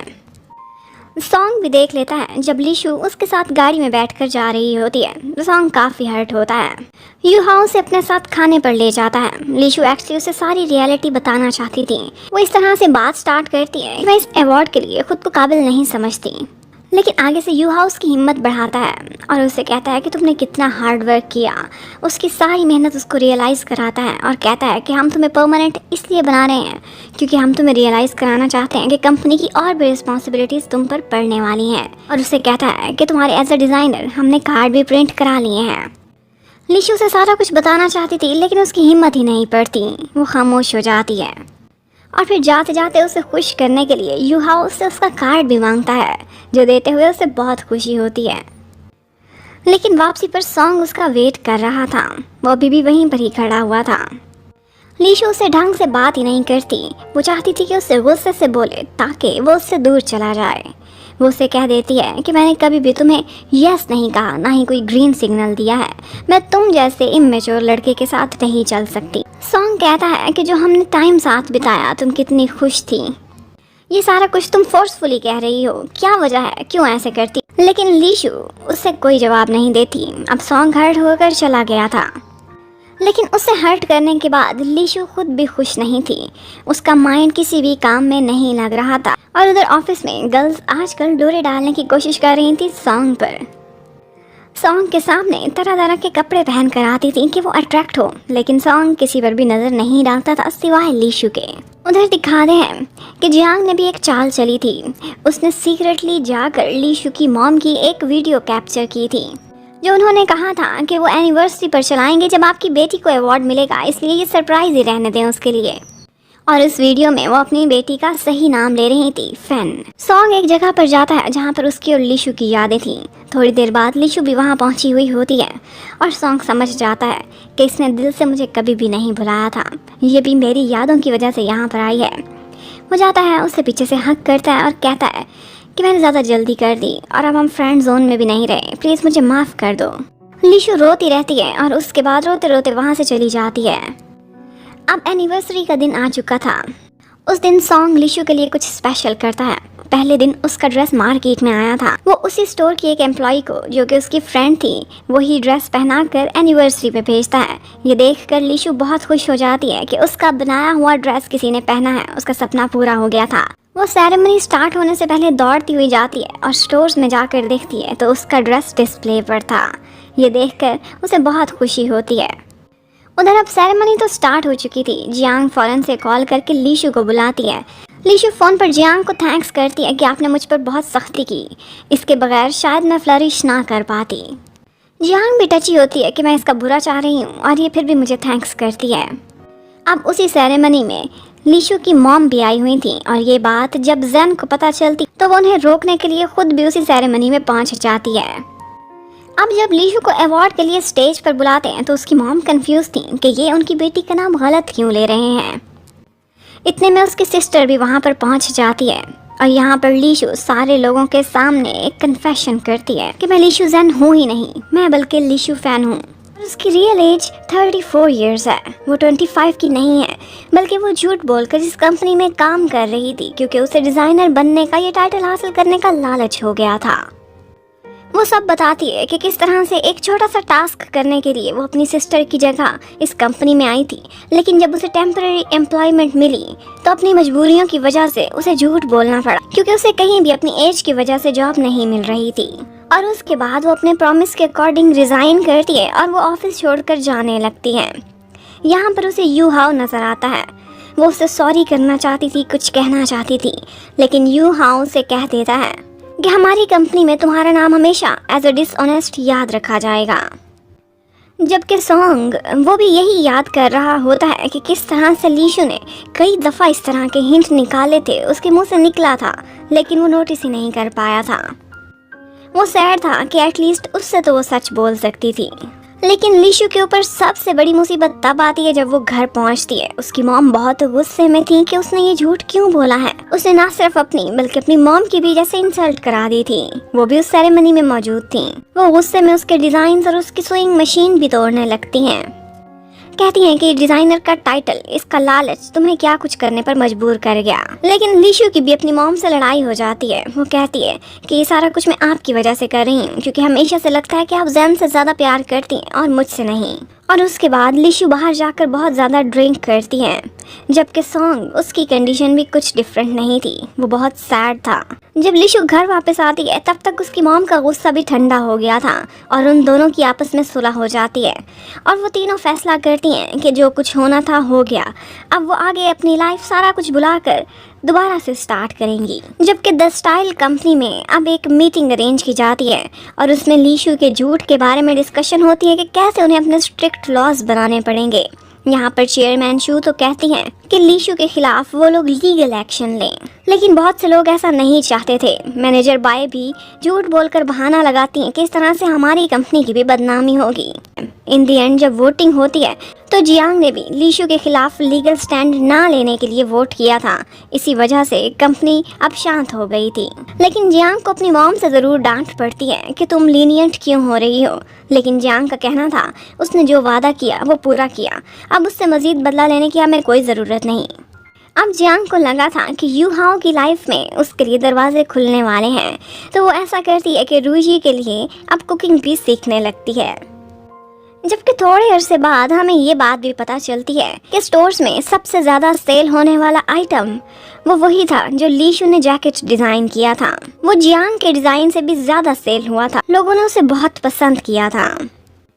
लीशु बेचारी को कोई नई जॉब एज अ डिज़ाइनर तो मिली नहीं थी, लेकिन वो एक कॉफ़ी शॉप पर जॉब स्टार्ट करने लग जाती है। जबकि यू हाओ को दिखाते हैं कि उसे लीशु का डिज़ाइनिंग स्टाइल और उसकी सोच ज़्यादा पसंद आई थी, और वो यही बात जियांग को कह देता है कि जो नए प्रोजेक्ट के लिए तुमने डिज़ाइन प्रेजेंट किए हैं मुझे वो कैची नहीं लगे। तुम लीशु की तरह से सोचने की कोशिश करो, देखो उसकी बनाई हुई जैकेट हमारी नंबर 1 सेल्स पर रही है। और उसके बाद यू हाओ ना चाहते हुए भी खुद को रोक नहीं पाता और वो लीशु का पीछा करना जारी रखता है। और वो गाड़ी में उसका पीछा करते करते उसकी जॉब से लेकर उसके घर तक उसके पीछे पीछे आता है। यहाँ पर एक दफ़ा लीशु को शक होता है तो वो एकदम अपनी गाड़ी में लेट जाता है ताकि वो नजर ना आ सके। और उधर घर पर लीशु की मॉम ने एक नई लाइफ स्टार्ट करने का फैसला किया था, तो वो आज घर पर अपने लैंडलॉर्ड को इनवाइट करती हैं। एक्चुअली वो लीशु के साथ उसकी एक ब्लाइंड डेट अरेंज करना चाहती थी, लेकिन लीशु को वो बहुत बुरा लगता था। पर वो अपनी मॉम के सामने बिल्कुल खामोश रहती है और इवन कि उसे स्माइल भी करना पड़ता है। उधर सॉन्ग वो अपनी और लीशु की फ़ोटोज़ देख देख कर खुश हो रहा होता है कि इतने में उसे फेसबुक के सर्कल में एक फ़ोटो नज़र आती है, और वो वही थी लीशु की ब्लाइंड डेट वाली फ़ोटो। ये देखकर उसे बहुत गुस्सा आता है और वो सोचकर सारा गुस्सा अपने फ़ोन पर निकालता है और कहता है कि इसे क्या अधिकार है मेरी लाइफ में जब चाहे आए और जब चाहे निकल जाए। और उसके बाद अब सॉन्ग ने भी लीशु का पीछा करना स्टार्ट कर दिया था। वो उसकी बहुत केयर करता था, वो उसके लिए खाना भी ऑर्डर कराता है क्योंकि उसके पास पैसे कम थे। और उसके बाद वो सन टैन ना हो जाए इसलिए वहाँ अम्ब्रेला भी फेंक कर जाता है। और लीशु की केयर में यू हाओ भी किसी से पीछे नहीं था। उसने वही कॉफ़ी शॉप वाले को बताया हुआ था और उसे वो पैसे दे रहा था। वो चाहता था कि वो लीशु का पूरा ख्याल रखे और उसे जॉब पर कोई मुश्किल ना हो। जब उसे पता चलता है कि लीशु को एनीमिया है तो वो फ़ौरन से मेडिकल स्टोर जाता है और उसे बहुत सारी मेडिसिन और सप्लीमेंट भी लेकर देता है, और साथ साथ उसे कहता है कि लीशु को आराम करने दिया करो, उसे ज़्यादा वेजिस दिया करो, इवन कि वो उसके लिए चिकन सूप भी पैक करा कर भिजवाता है। सॉन्ग भी देखता है कि वो किस कॉफ़ी शॉप पर आजकल काम कर रही हैं। अब लीशु के जाने के बाद वो भी आता है उसी कॉफ़ी शॉप के ऑनर के पास और उसे ब्राइब करके कहता है कि मुझे लीशु के बारे में सारी खबरें चाहिए। वो कहाँ जाती है, उसकी ब्लाइंड डेट की न्यूज़, जो भी तुम उसे फ़ोन पर बात करते सुनो मुझे बताना। और उसके अलावा उसको कुछ लिस्ट भी देता है जो डिज़ाइनर जॉब्स के लिए वो अप्लाई कर सकती है। लीशु जब घर वापस जाती है तो उसकी मॉम तो उसे लैंडलॉर्ड के साथ ही बांधना चाहती थी, लेकिन जैन एक दफ़ा इशारों में कहती है कि इसका एक पुराना कोलीग है, वो यंग भी था, इससे इतने 7 साल छोटा था, फिर भी इसे लाइक करता है। लेकिन लीशु कहती है वो सब अब पास्ट में था। उधर द स्टाइल के ऑफिस में मैनेजर बाय और चेयरमैन शू के बीच एक बेट लग जाती है क्योंकि मैनेजर बाय ने बहुत अरसे से कोई भी डिज़ाइनिंग नहीं की थी, तो वो एक दूसरे को चैलेंज कर बैठती हैं। मैनेजर बाय ने कहा था कि अपने नए प्रोडक्ट्स के लिए डिज़ाइन मैं ही करूँगी और अगर सेल्स 5% से ज़्यादा इंक्रीज़ ना हुई तो मैं रिज़ाइन भी करूँगी। अब यू हाओ परेशान था कि कहीं मैनेजर बाय को रिज़ाइन ना करना पड़ जाए, लेकिन वो बहुत कॉन्फिडेंट थी और कहती हैं कि मैं एक ऐसी डिज़ाइनर अपनी हेल्पर के तौर पर चूज़ करूँगी कि तुम सारे लोग हैरान रह जाओगे और मैं जीत के ही दिखाऊँगी। उधर कॉफ़ी शॉप का ऑनर सारी बातों के नोट्स बना कर सॉन्ग को सेंड करता रहता है। सॉन्ग को पता चल जाता है कि वो लैंडलॉर्ड एक्चुअली एक लॉन्ड्री की शॉप चलाता है। अब वो भी कॉफ़ी शॉप पर आया हुआ था और यू हाओ भी। उन दोनों का आमना सामना हो जाता है। अब वो दोनों एक दूसरे के सामने बैठे क्लियर कट अल्फाज में एक दूसरे को कहते हैं कि वो लीशु को लाइक करते हैं। अब वो ऑफिशियली रोमांटिक राइवल्स बन चुके थे। यहाँ पर सॉन्ग को प्लस पॉइंट इस बात से मिलता है, वो कहता है कि आपके पास तो इतने गट्स भी नहीं कि आप अपनी फीलिंग्स को एक्सप्रेस कर सकें। और वाकई सॉन्ग ऐसा ही था। वो ना तो हारने से डरता था और ना ही अपनी फीलिंग्स को शो करने से। पर यू हाओ ने तो आज तक लीशु को कभी भी नहीं बताया था कि वो उसकी केयर करता है या उसे लाइक करता है। उसके बाद सॉन्ग सीधा जाता है उसी लैंडलॉर्ड की शॉप पर। वहाँ पर जैन भी उसे देख लेती है और ये सारा कुछ लीशु को बताती है कि तुम्हारा पुराना कोलीग तुम्हारी ब्लाइंड डेट से मिलने के लिए गया हुआ है। सॉन्ग जाकर अपनी असलियत तो नहीं बताता, लेकिन सिर्फ इतना ही कहता है कि मैं लीशु के पुराने कोलीग का भी आगे फ्रेंड हूँ जो उसे लाइक करता है। मैं चाहता हूँ कि आप लोगों की ब्लाइंड डेट के बारे में मुझे पता चले कि कहाँ तक चली। अब वो लैंडलॉर्ड तो झूठ बोल देता है, कहता है कि मैं तो सोच के बताऊंगा, लेकिन लीशु वो तो हमेशा से मुझसे सच्चा प्यार करती है, मुझे ही लाइक करती है। मैं सोचूंगा कि उसका प्यार एक्सेप्ट करूं कि ना करूं। अब ये सब सुनने के बाद सॉन्ग की हालत बहुत ख़राब होती है और वो सड़क किनारे लीशु की मामा के ही नूडल शॉप पर बैठकर बहुत ड्रिंक करता है। लीशु भी उसे वहाँ पर देख लेती है और ऐसे करते हुए देखकर बहुत सैड हो जाती है। जबकि सॉन्ग ड्रंक होकर जाता है सीधा उसी लैंडलॉर्ड की शॉप पर और उससे रिक्वेस्ट करने लगता है। कहता है कि अगर लीशु वाकई आपको लाइक करती है तो वो बहुत अच्छी लड़की है, प्लीज़ आप उसे एक्सेप्ट कर लें और मुझसे वादा करें कि आप उसे हमेशा खुश रखोगे। अब वो लैंडलॉर्ड भी जान गया था कि ये उस कोलीग का फ्रेंड नहीं बल्कि वही कोलीग है जो खुद लीशु को लाइक करता है। उधर रूही को दिखाते हैं, वो भी लीशु को बहुत याद करती थी। वो एक दिन यू हाओ से कहती है कि अगर उसने झूठ भी बोला था तो क्या हुआ, आप उससे नफरत क्यों करने लगे हैं? मैं भी तो इतने झूठ बोलती हूँ, आप मुझसे तो नफरत नहीं करते। जबकि लीशु की फ्रेंड युआन युआन उससे मिलती है और उसे कहती है कि मैं एक जगह पर तुम्हें एज अ डिज़ाइनर रिकमेंड कर सकती हूँ। उसके किसी फ्रेंड की कंपनी थी, लेकिन जब उसके रिकमेंड करने पर लीशु वहाँ जाती है तो वो देखती कि पहले ही सॉन्ग उस कंपनी के ऑनर के साथ बैठा है और उसे मनाने की कोशिश कर रहा है कि लीशु को एक चांस दे दो। बेशक वो ओवर एज है, लेकिन आप उसके टैलेंट देखकर हैरान रह जाओगे। लीशु ये देखती है तो उसकी आंखों में आंसू आ जाते हैं कि सॉन्ग उसके लिए इतना कुछ कर रहा है। और सॉन्ग भी सरप्राइज था कि लीशु ने सारा कुछ सुन लिया है। सॉन्ग खामोशी से वहाँ से जाने लगता है तो लीशु उसे पीछे से हक करती है और फिर उसके सामने आकर कहती है कि उस दिन तुमने मुझे आई लव यू बोला था, मैं उसका जवाब आज देना चाहती हूँ। अब सॉन्ग को तो लैंडलॉर्ड की बातों पर यकीन आया हुआ था। उसे लगा था कि लीशु उसे रिजेक्ट कर देगी, वो तो बचपन से अपने लैंडलॉर्ड से ही प्यार करती है। वो उसे कोई भी जवाब देने से मना कर देता है और वहाँ से चला जाता है। एक्चुअली वो बहुत डरता था उस दिन से जब लीशु उसे रिजेक्ट कर दे। यू हाओ ने भी थोड़ी सी तो हिम्मत जुटाई थी। वो आज कॉफ़ी शॉप पर आता है लीशु से मिलने के लिए, उसे अपने दिल की बात कहना चाहता था, लेकिन बैड लक, वो आज इंटरव्यू के लिए कहीं गई हुई थी और यू हाओ की आज बर्थडे थी। उसकी पूरी फैमिली उसे घर पर बुला रही थी तो वो वापस चला जाता है। लेकिन केक काटते ही उन लोगों को एक बैड न्यूज़ मिलती है। युआन को पता चलता है कि उसका हस्बैंड उसके साथ चीट कर रहा था और यहीं पर ही ये पार्ट ख़त्म होता है। अब नेक्स्ट क्या होगा, दी स्टाइल कंपनी में किस तरह से वापस एंट्री होगी लीशु की, ये देखने के लिए स्टे कनेक्ट। हम देखते हैं कि युआन बहुत सैड थी और यू हाओ उसे तसल्ली दे रहा होता है और अब वो लोग डिवोर्स का केस फाइल करेंगे। जबकि दूसरी तरफ जियांग को दिखाते हैं, उसने एक्चुअली केक के अंदर एक सरप्राइज छुपाया हुआ था। वो एंगेजमेंट रिंग गिफ्ट करना चाहती थी यू हाओ को, लेकिन मौका ही नहीं मिला। एक दफ़ा पास्ट में जब वो स्कूल में थी तब भी उसने यू हाओ को प्रपोज करने की कोशिश की थी, लेकिन वो आगे से बोला था कि कौन है ये अनलकी इंसान, और इसी वजह से उसकी कभी करेज ही नहीं हुई कि अपनी फीलिंग्स उसे एक्सप्रेस कर सके। उसके बाद ऑफिस में यू हाओ देखता है कि इस साल की जो विनर थी डिज़ाइनिंग कंपटीशन की, वो तो लीशु फैन थी और ये बात उसे अब क्लिक की थी कि वो कौन सी लीशु थी। वो फौरन से जाता है मैनेजर बाय के पास और उन्हें वही डॉक्यूमेंट्स दिखाता है और उसके डिज़ाइंस भी। अब वो इशारों में ये हिंट देकर जाता है कि आप इसी को ही अपनी असिस्टेंट रख सकते हैं, और मैनेजर बाय का भी यही ख्याल था। वो फौरन से लीशु को कॉल करती हैं और यही बात उससे डिस्कस करने लगती हैं। लीशु को बहुत शर्मिंदगी थी, वो एक दफ़ा तो इनकार कर देती है, लेकिन मैनेजर बाय भी इस मौके का पूरा फ़ायदा उठाने वाली थी क्योंकि चेयरमैन चू ने उनको पूरी छुट्टी दी थी कि वो कंपनी के बाहर से भी जिसे चाहें अपनी हेल्पर हायर कर सकती हैं। उसके बाद कॉफ़ी शॉप में लीशु के कुछ पुराने कोलीग्स आते हैं। उन्हें एक्चुअली लीशु की हेल्प चाहिए थी क्योंकि उनको ओवरनाइट एक बहुत बड़े प्रोजेक्ट पर काम करना था। वो लीशु से हेल्प मांगते हैं, अपने साथ उसे ऑफिस में ले जाते हैं, और जब लीशु वहाँ जाती है तो उसे बहुत खुशी होती है, बहुत अच्छा लगता है उसी ऑफिस में दोबारा जाकर। वो लोग बाकी सारों से चोरी चोरी रात के टाइम पर ओवर टाइम उसकी हेल्प लेने के लिए उसे वहाँ पर बुला कर लेकर आए थे। यहाँ पर सॉन्ग भी उनके साथ उनकी हेल्प करा रहा होता है। सॉन्ग कोशिश तो बहुत करता है कि लीशु को अवॉइड करे, लेकिन ये पॉसिबल कैसे था।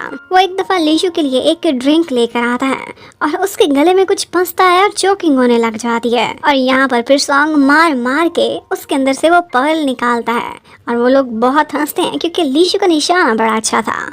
सारी रात काम करने के बाद लीशु ने वो डिजाइन उनके लिए फाइनलाइज करके रेडी कर दिया था। तो अब सुबह ही सुबह सॉन्ग उसे अपने साथ लेकर जाता है और वो लोग नाश्ता पैक कराते हैं। जब वो उसे ड्रॉप करने के लिए जा रहा होता है तो उन दोनों की राइड में उनको काफ़ी अच्छा लगता है और बहुत से स्वीट से क्यूट से मोमेंट्स भी आते हैं। सॉन्ग तो बहुत खुश था, थोड़ा टाइम ही सही उसे लीशु के साथ बिताने को तो मिला। अब उसके बाद वो अपना वही डिज़ाइन अपने क्लाइंट को प्रेजेंट करते हैं। उनको वो डिज़ाइन बहुत ज़्यादा पसंद आया था, हर कोई अप्रूव करता है और जियांग, चेयरमैन शू सब उसे बहुत अच्छे मार्क्स देते हैं। इन दी एंड जब वही कोलीग्स दिखाते हैं कि इस ड्रेस की असल डिज़ाइनर कौन है तो वो तो लीशु निकलती है। ये देखकर बहुत से लोगों का मूड खराब हो जाता है, लेकिन सीईओ बहुत खुश हो गया था। अब लीशु तो ये काम करके वापस जाने लगी थी, लेकिन उसे सॉन्ग के थ्रू पता चलता है कि किस तरह से मैनेजर बाय की एक शर्त लगी है चेयरमैन शू के साथ, और अगर वो बेट हार गई तो उन्हें ऑफिस से रिजाइन करना पड़ेगा। वो सोचती है कि मैनेजर बाय इतनी स्वीट हैं तो मैं उनकी ज़रूर हेल्प करूँगी। अब ऑफिस में सॉन्ग लीशु का बहुत ख्याल रख रहा था और यू हाउ भी ये सारा कुछ देख रहा था। यू हाउ लेट होता जा रहा है। उसके बाद एक मीटिंग होती है जिसमें मैनेजर बाय अनाउंस करती है कि मैं लीशु को ही अपना असिस्टेंट और हेल्पर के तौर पर हायर करना चाहती हूँ। लेकिन जियांग बहुत जेलस हो गई थी। वो कहती है कि मैं ये सारा कुछ होना अलाउ नहीं कर सकती और मैनेजर बाय को एक चैलेंज कर देती है। वो दोनों एक ड्रेस डिज़ाइन करेंगी अपनी अपनी टीम के साथ। जियांग की वोटिंग में जीत गई तो फिर वो लीशु को हार ही नहीं कर सकेंगी। सो अब लीशु एक हफ्ते के लिए दोबारा इस ऑफिस में आ गई थी टेम्परेरीली। वो सीईओ के पास जाती है और उनका थैंक्स करती है कि जैसे बाकी लोगों ने मेरी हेल्प की, आप भी मेरे साथ बहुत काइंड रहे। लेकिन यू हाउ कहता है कि क्या मेरी काइंडनेस तुम्हें बाकी लोगों से अलग नहीं लगती? तुम मुझे बाकी लोगों के अलावा कोई स्पेशल जगह नहीं देती क्या? लेकिन लीशु इन सारी बातों को सिर्फ प्रोफेशनली देख रही थी। लेकिन जब वो अपनी कॉफी शॉप वापस जाती है तो उसे अपने नए वाले बॉस के थ्रू पता चलता है कि उसके पुराने वाला बॉस कितनी केयर करता था उसकी, और जो भी चिकन सूप और वो सप्लीमेंट्स थे वो सारे यू हाउ ने ही उसको भिजवाए थे। ये सुनकर वो हैरान रह जाती है। अब लीशु को नया डिज़ाइन करने के लिए थोड़ी सी डिफ़िकल्टी हो रही थी तो मैनेजर बाय उन लोगों को बाहर भेज देती हैं कि थोड़ा सा आउटिंग करो और फ्रेश हो जाओ, एक दिन बाद वापस आना। अब वो लोग माउंटेन क्लाइंबिंग के लिए जाते हैं। सॉन्ग होता है लीशु के साथ और बाकी के कोलीग्स गलत गेट से एंटर हो गए थे तो यहाँ पर वो दोनों ही एक दूसरे के साथ होते हैं। सॉन्ग एक दफ़ा थोड़ा सा साइड पर जाता है तो वहाँ पर लीशु एक मुसीबत में फंस गई थी। वो फ़ोन गिरा बैठी थी जो सॉन्ग ने उसे गिफ्ट किया था। वो कभी उसे खोना नहीं चाहती थी तो उस फ़ोन को बचाते बचाते वो खुद पानी में डूबने लग जाती है। थोड़ी देर बाद जब सॉन्ग वहाँ पहुँचता है तो लीशु बेहोश पड़ी हुई थी। वो उसे हॉस्पिटल ले जाता है। उसे अभी तक होश नहीं आया था, उसकी जान तो बच गई थी। डॉक्टर कहता है कि ये कोमा में भी जा सकती है, प्लीज इसकी फैमिली के क्लोज लोगों को उसके करीब लेके आओ जिनसे ये प्यार करती है। अब सॉन्ग को तो वही बातें याद थी कि वो अपने लैंडलॉर्ड से बहुत प्यार करती है। उसने बहुत झूठ बोले थे कि वो बचपन से उसकी लवर है। अब सॉन्ग को तो लगा था कि लीशु को जगाने के लिए उसे ही बुलाना पड़ेगा। वो फौरन से जाता है, उस लैंडलॉर्ड को घसीट कर अपने साथ ले जाता है और वो लैंडलॉर्ड इतना बुरा बुरा रोता है और कहता है कि लीशु मैं तुम्हारा प्यार एक्सेप्ट कर लूंगा, एक दफा होश में आओ हम शादी कर लेंगे। और उसकी बेसुरी आवाज और उसमें रोना सुनकर लीशु की तो कौमे से भी आंखें खुल जाती हैं। लेकिन सॉन्ग को मिसअंडरस्टैंडिंग हो जाती है कि जैसे ये तो लीशु का सच्चा प्यार ही है। अब इस फनी सी मिसअंडरस्टैंडिंग में सॉन्ग फैसला करता है कि वो लीशु की लाइफ से निकल जाएगा। उधर लीशु दूसरी तरफ अलग परेशान हो रही थी कि जब से वो होश में आई उसे सॉन्ग नजर ही नहीं आया था। वो उसे बहुत मिस कर रही थी और सॉन्ग भी उसे मिस करते हुए बहुत से मैसेज कर देता है क्योंकि उसे पता था कि उसका तो फ़ोन ही ख़राब है। वो अपने दिल की हर बात उन मैसेजेस में लिख देता है। लेकिन सॉन्ग को ये अंदाज़ा नहीं था कि लीशु दोबारा से उसी नदी में जाएगी अपना फ़ोन तलाश करने के लिए। वो प्यारा गिफ्ट उसे सॉन्ग ने दिया था। वो फाइनली उस फ़ोन को तलाश करके रिपेयर करने भेज देती है। जबकि वो लैंडलॉर्ड आता है सॉन्ग के पास और कहता है कि देखो, लीशु के पास्ट में कुछ ऐसी चीज़ें थी जो मैं भुला नहीं पा रहा। उसका मतलब वही था कि जो उसने लीशु को सॉन्ग के साथ देखा था लेकिन वो शक्ल नहीं देख पाया था। वो कहता है कि मैं गिव अप करता हूँ, देखो मैं भी टैन हूँ, तुम भी टैन हो, तुम मेरे जैसा बनने की कोशिश करो तो शायद लीशु अपने दिल में तुम्हें भी जगह दे दे जैसे मुझे दी है। अब इसी तरह की अपनी तारीफें करती हुई ओवर एक्टिंग करके वो वहाँ से चला जाता है। जबकि उधर जियांग और उसकी मॉम पूरी तरह से रिगिंग करने की कोशिश करते हैं। वो लोग रॉ मटेरियल वालों को मना कर देते हैं कि किसी तरह की प्रोडक्ट्स मैनेजर बाय को सेल ना करें, कोई बहाना करके मना कर दें। अब मैनेजर बाय और लीशु बहुत मुसीबत में फंस गए थे। वो लोग बहुत से मटेरियल पर एक्सपेरिमेंट तो कर लेते हैं और उनके पास एक्सपेरिमेंट के लिए एक ही लड़का था और वो था सॉन्ग, जिसे वो हर बार ठंडे और गर्म पानी में डुबोते रह जाते हैं और वो ये सारा कुछ खुशी खुशी करने को तैयार था सिर्फ लीशु के लिए। अब उनको जो रॉ मटेरियल चाहिए था वो सिर्फ श्रीलंका से ही अवेलेबल था। अब सॉन्ग हर तरह से लीशु की हेल्प करना चाहता था कि वो अपना डिजाइनर बनने का सपना पूरा कर सके। तो वो श्रीलंका की जो कंपनी थी उसका बॉस उसके डैड का फ्रेंड था, बहुत क्लोज फ्रेंड।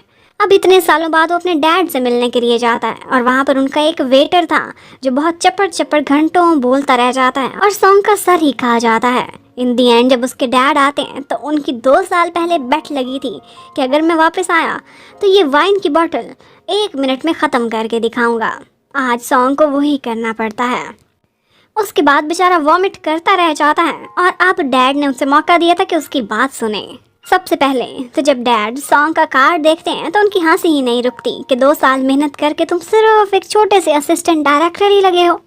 सॉन्ग उनसे रिक्वेस्ट करता है कि अपने फ्रेंड से कहें कि हमें मटेरियल दे दें, लेकिन डैड ने भी एक शर्त रख दी थी। उन्होंने कहा था कि अगर ये तुम्हारी शर्त मैं पूरी कर दूं तो उसके बाद तुम वहाँ से रिज़ाइन करके मेरे पास वापस आओगे और रेस्टोरेंट का बिजनेस संभालोगे।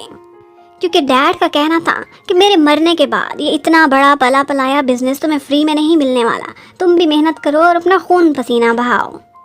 इन दी एंड लीशु का प्रोजेक्ट बिल्कुल सही से पूरा हो जाता है और उसके बाद ऑनलाइन उनकी वोटिंग स्टार्ट होती है। जियांग बहुत कोशिश करती है सीईओ से पूछने की कि वो किसको वोट देंगे, लेकिन यू हाओ खामोश रहता है और उसके बाद ऑनलाइन वोटिंग में काफ़ी सस्पेंस क्रिएट करने के बाद लीशु और मैनेजर बाय का डिज़ाइन जीत जाता है।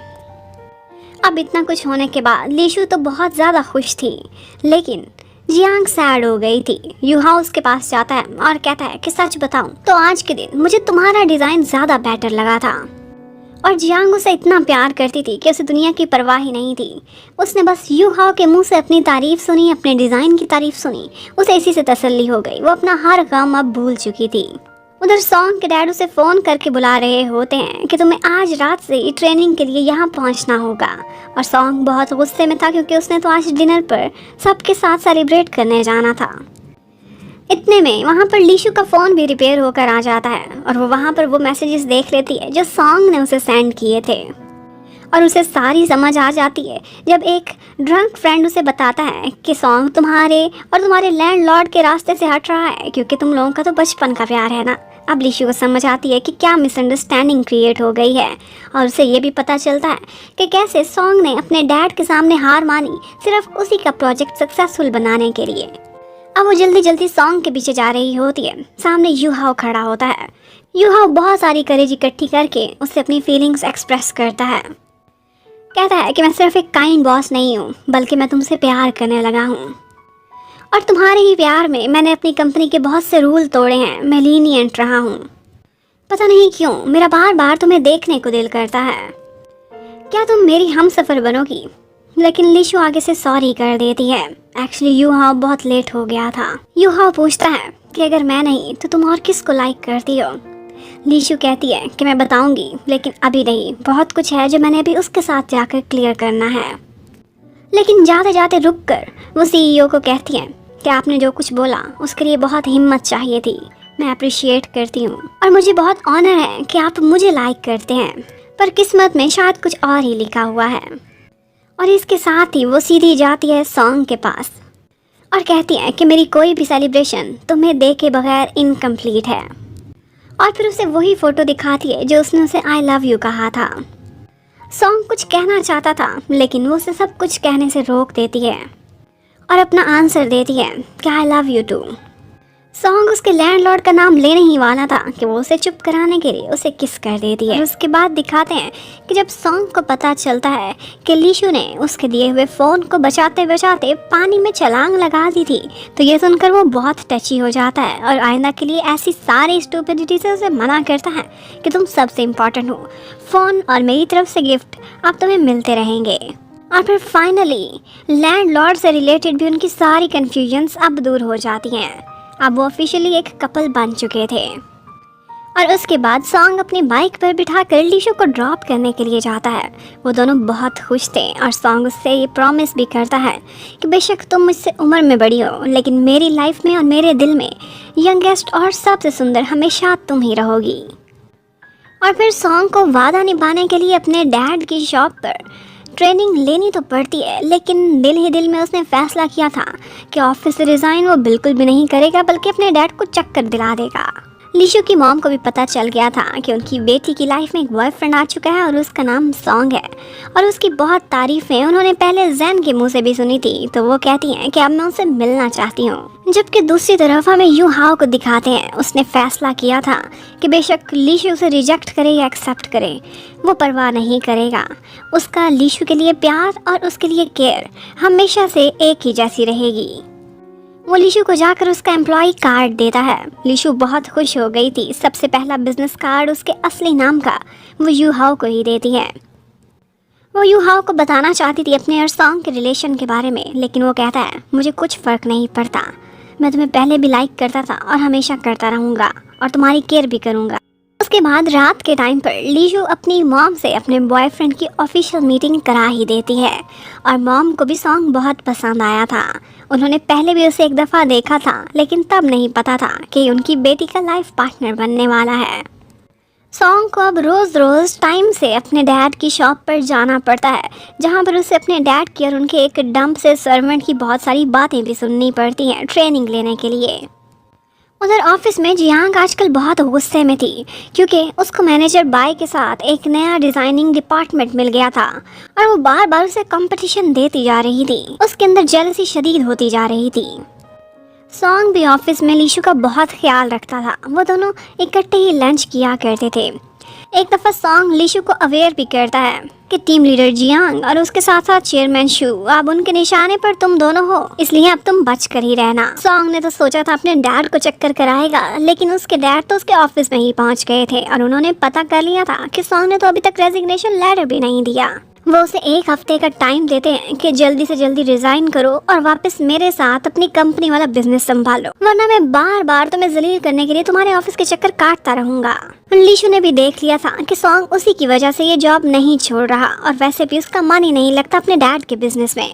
अब अगले दिन लीशु को फ्लू हो गया था, तो सॉन्ग भी उसके लिए अपने से एक रेमेडी लेकर आता है, और बाद में यू हाओ भी आता है उसके लिए विटामिन सी लेकर।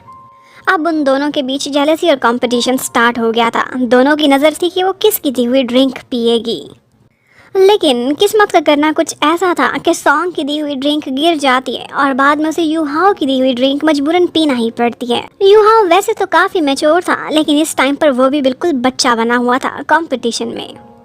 लीशु ने अब फैसला किया था कि वो सॉन्ग के डैड से मिलने जाएगी, लेकिन जब वो आगे जाती है तो वहाँ पर जो सर्वेंट बैठा हुआ था वो कोई और नहीं बल्कि उसके अपने ही डैड थे, जो बहुत सालों पहले उन्हें छोड़कर भागे हुए थे। ये सरप्राइज उसके लिए वेट कर रहा होगा, ये उसने सोचा भी नहीं था। अब सॉन्ग के डैड को छोड़ वो साइड पर जाकर अपने डैड से बात कर रही होती है।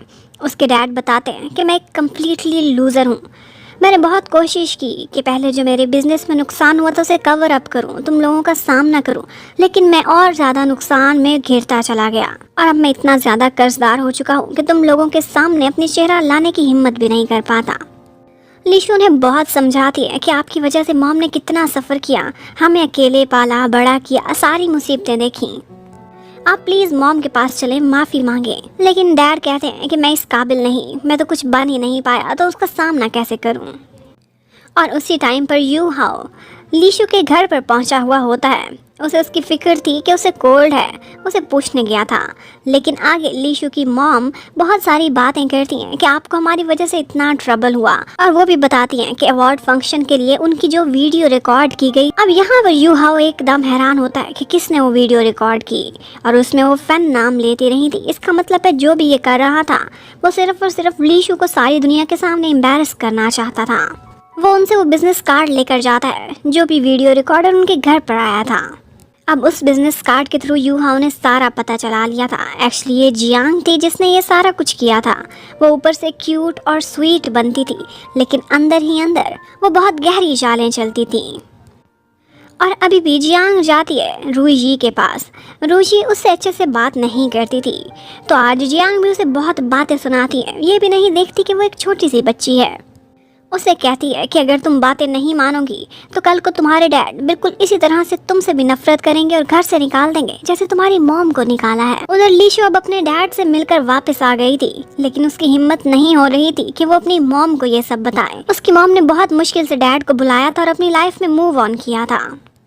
जबकि यू हाओ को जियांग का एक और रंग भी पता चलता है जब रूई वही सारी बातें उनसे शेयर करती है जो कल जियांग ने गुस्से में उससे कही थी। वो बहुत हर्ट फील करता है कि वो इतनी गिरी हुई है, छोटी बच्ची से ये करने वाली बातें नहीं थी। जबकि सॉन्ग के डैड को दिखाते हैं, उनको अपने उसी सर्वेंट के थ्रू पता चल जाता है कि एक लड़की लीशु फैन जो कि उसी सर्वेंट की बेटी है, वो मेरे बेटे की अब गर्लफ्रेंड बनी हुई है। जबकि यू हाओ ने फैसला किया था कि वो जियांग से डायरेक्ट बात करेगा। वो उसे वही वीडियो दिखाता है और पूछता है कि तुम ये सब क्या कर रही थी। जियांग उसे क्लियरली कह देती है कि मैं तुम्हारे लिए फीलिंग्स रखती हूँ, हमेशा से रखती थी, लेकिन पहले तुमने किसी और से शादी कर ली और अब लीशु को अपनी लाइफ में वो जगह दे रहे हो। मैं बहुत जेलस हो गई थी, और तो और उसने मुझे कंपटीशन में भी हरा दिया। यू हाओ कहता है कि मैं अंधा नहीं, मैं शुरू से ही जानता हूँ कि तुम्हारी मेरे लिए क्या फीलिंग्स हैं, लेकिन मेरी नज़र में तुम हमेशा से एक छोटी बहन ही लगती हो। इसलिए मैं डरता था कि तुम ना तो मुझे कभी प्रपोज करो और ना ही मुझे रिजेक्ट करना पड़े। और प्लीज़ एक बात सुन लो, लीशु मेरी लाइफ में हो या ना हो, लेकिन तुम्हें मैं एक्सेप्ट नहीं करूँगा क्योंकि मैं तुम्हें उस नज़र से नहीं देखता। जबकि उधर ऑफिस में लीशु से मिलने के लिए आज डैड सॉन्ग आते हैं। लीशु बहुत मैच्योर और अच्छी सुलझी हुई लड़की थी। वो उनसे बहुत ठीक से बात करती है, लेकिन डैड ने उसे क्लियर कट कह दिया था कि इन सारी बातों में मैं फंसने वाला नहीं। मैं सिर्फ इतना चाहता हूँ कि तुम मेरे बेटे से ब्रेकअप कर लो, कि तुम लोगों का कपल मैं अप्रूव नहीं करने वाला। उसके बाद लीशु बाहर जियांग को देखती है। वो सैड सैड जा रही थी। वो उसे वजह पूछती है तो जियांग उसे ही बातें सुनाने लगती है। कहती है कि तुम बहुत चालाक हो, तुमने ही मुझे इस पॉइंट तक पहुंचाया है। मैं कितनी तकलीफ से गुजरी हूँ, सारा कुछ तुमने मुझसे छीन लिया और तुम मेरी दुश्मन हो। मैं अब तुमसे दुश्मनों की तरह ही बिहेव करूंगी। लीशु अब शाम को सॉन्ग को फ़ोन करती है और उसे सारी बात बताती है कि कैसे उसके डैड ने आकर उनके ब्रेकअप की बात की है। सॉन्ग तो बहुत गुस्से में आ गया था, फ़ौरन से डैड से मिलने जाना चाहता था, लेकिन लीशु से मना करती है कि तुम ठंडे दिमाग से काम लो और तुम जल्दी में कुछ नहीं करोगे, प्रॉमिस मी। लेकिन सॉन्ग कहाँ बाज आने वाला था। वो अपने फ्रेंड्स के साथ मिलकर एक प्लान बनाता है और वो लोग ऐसे उसका मेकअप कर जैसे वो बहुत ज़्यादा ड्रंक है और इस वक्त बड़ी बुरी हालत में है। आंखों में आंसू थे ग्लिसरीन की शक्ल में। ऊपर से वो उसके डैड को बुला लेते हैं। अब वो डैड के सामने नाटक करना स्टार्ट कर देता है कि मैं अब सारी उम्र ऐसे बेवड़ों वाली ज़िंदगी गुजार दूंगा अगर लीशु मुझे ना मिली तो। डैड मेल्ट हो भी जाते, लेकिन जब वो उसके आंसू साफ करते हैं तो उन्हें पता चलता है कि ये तो आंसू थे ही नहीं, ये तो ग्लिसरीन थी। अब वो गुस्से में उसे डांटते हैं और बुरा भला कहते हुए वहाँ से चले जाते हैं। जबकि ऑफिस में चेयरमैन शू और जियांग की वजह से एक मुसीबत बन गई थी। उनके कुछ डिज़ाइंस उनकी एक राइवल कंपनी ने चोरी कर लिए थे। अभी तक उन्होंने प्रोडक्शन का ऑर्डर किया ही नहीं था कि उनके डिज़ाइन मार्केट में आ चुके थे। अब 3 लोग थे जिन्होंने उस कंपनी से कॉन्टैक्ट किया, जिसमें से 2 मैनेजर बाय और लीशु भी थे। यू हाओ को तो उन पर पूरा भरोसा था, लेकिन चेयरमैन शू कहती हैं कि लीशु मुझे बहुत ही बेईमान टाइप की लड़की लगती है, उसने पहले भी चीटिंग की थी। जबकि मैनेजर बाय उन्होंने भी फैसला कर लिया था कि वो असली चीटर को ऑफिस में से पकड़ कर दिखाएंगी। उधर लीशु को जब पता चलता है कि सॉन्ग ने अपने डैड के साथ क्या नाटक किया है तो वो उसे बहुत बातें सुनाती है और कहती है कि प्लीज़ तुम मैच्योर हो जाओ, तुम चाइल्डिश लगते हो और तुम्हारे डैड यही समझेंगे कि मैंने ये सारा नाटक तुम्हें सिखाया है। अब उनकी नज़र में मेरी क्या वैल्यू रह जाएगी। और फिर सॉन्ग वादा करता है कि आइंदा मैं ऐसा कुछ भी नहीं करूँगा। और फिर हमें एक और बात पता चलती है, फ्लैशबैक में दिखाते हैं कि सॉन्ग के डैड उनसे एक्चुअली जियांग मिलने के लिए गई थी। उसने फैसला किया था कि वो लीशु को सुकून से नहीं जीने देगी, सॉन्ग से उसका ब्रेकअप करा के ही रहेगी। वो जानी मानी डिज़ाइनर थी। जियांग उनको बताती है कि किस तरह से लीशु 34 इयर्स की है और उसने एक दफ़ा अपना नाम बदल के, एज बदल के चीटिंग भी की हुई है, और वो इसीलिए सॉन्ग के साथ है क्योंकि उसे पता है कि वो बहुत बड़े बिजनेस का मालिक बनने वाला है। और इसके साथ साथ लीशु के डैड का इंप्रेशन भी कुछ अच्छा नहीं था सॉन्ग के डैड की नज़र में। इसीलिए उन्होंने फैसला किया था कि लीशु सॉन्ग की लाइफ पार्टनर नहीं बन सकती। अब जियांग ने अपनी मॉम के साथ मिलकर फैसला किया था कि बोर्ड ऑफ डायरेक्टर की वो लोग मीटिंग बिठाएंगे और वही डिज़ाइन चोरी होने के इल्ज़ाम में किसी तरह से सीईओ की सीट से यूहाओ को भी फारिग करेंगे। वो यूहाओ से बदला लेना चाहती थी। जबकि लीशु एक दफ़ा ऑफिस में यूहाओ को कंफर्ट कर रही होती है। वो डिज़ाइन चोरी और चीटिंग होने की वजह से काफ़ी परेशान था। जब उनको बातें करते हुए सॉन्ग देखता है तो जेलस हो जाता है। वो फौरन से वहाँ से लीशु को पकड़कर जाने लगता है। यूहाओ उसे रोकने लगता है और वो बेचारी सैंडविच बनकर रह जाती है। यूहाओ कहता है कि तुम्हारी गर्लफ्रेंड ये बाहर होगी, लेकिन इस टाइम पर ये मेरी एम्प्लॉय है। सॉन्ग ने भी कह दिया था कि मैं जानता हूँ कि तुम सिर्फ इसे एम्प्लॉय की नज़र से नहीं देखते। अब वो दोनों आमने सामने खड़े थे लीशु के लिए। लीशु सॉन्ग को कहती है कि प्लीज़ तुम मुझे एम्बैरस करना बंद करो, और लीशु की तरफ से चाइल्डिश या इमेच्योर जैसे वर्ड्स सुनना ये सॉन्ग के लिए किसी गाली से कम नहीं था। जबकि उधर मैनेजर भाई को एक बात पता चलती है कि जिस इंसान के थ्रू उन्होंने सारी करप्शन कराई है और डिज़ाइन सेल कराए हैं, उसकी अपनी एक फैमिली है और उसके ऊपर फाइनेंशियल प्रेशर था, जिसकी वजह से उसे ये काम करना पड़ा। अब जब छुट्टी का टाइम होता है तो उस वक्त सॉन्ग हाथ पकड़कर लीशु को अपने साथ ले जाता है और लेकर सीधा जाता है अपने डैड के रेस्टोरेंट पर। लीशु उसके साथ अंदर नहीं जाना चाहती थी, लेकिन वो हाथ पकड़कर बिल्कुल एक हीरो की तरह ज़बरदस्ती उसे अंदर ले जाता है। अब वो लीशु का हाथ पकड़कर डैड के सामने कन्फेस करता है कि ये मेरा प्यार है। अगर आप मुझे चाइल्डिश या इमेच्योर समझते हैं तो मुझे नहीं मालूम, मुझे इससे स्ट्रॉन्ग फीलिंग्स पहले कभी भी नहीं आई थी। इसकी एक हंसी, इसकी एक खुशी के लिए मैं सारा दिन भागता फिरता हूँ, और अगर इसकी आंखों में एक आंसू देख लूँ तो मैं खुद सारा दिन रोता रह जाता हूँ। मुझे लगता है कि इसी को प्यार का नाम देते हैं। मैं बेग करता हूँ, प्लीज़ आप मुझे और लीशु को एज अ कपल अप्रूव कर दें। यहाँ पर लीशु के डैड भी खड़े हुए थे। सबसे पहले तो अंकल उनको किचन में काम करने के लिए भेज देते हैं, और फिर उसके बाद डैड कहते हैं कि अगर मैं तुम दोनों का रिलेशनशिप अप्रूव नहीं कर रहा तो उसकी एक वजह लीशु के डैड भी हैं। क्या उनको तुम लोगों ने देखा है? वो कैसे इर्रिस्पॉन्सिबल इंसान है, और उन्होंने मेरे बहुत सारे पैसे भी वापस करने हैं। 2 मिलियन से ज़्यादा का कर्जा उन्होंने सॉन्ग के डैड से लिया हुआ था। वो कहते हैं कि एज अ फैमिली मेम्बर मैं उसे इज्जत नहीं दे पाऊँगा। क्या तुम ये बर्दाश्त कर सकोगी? इसलिए समझ जाओ कि तुम्हारी और हमारी फैमिलीज कंपैटिबल नहीं है।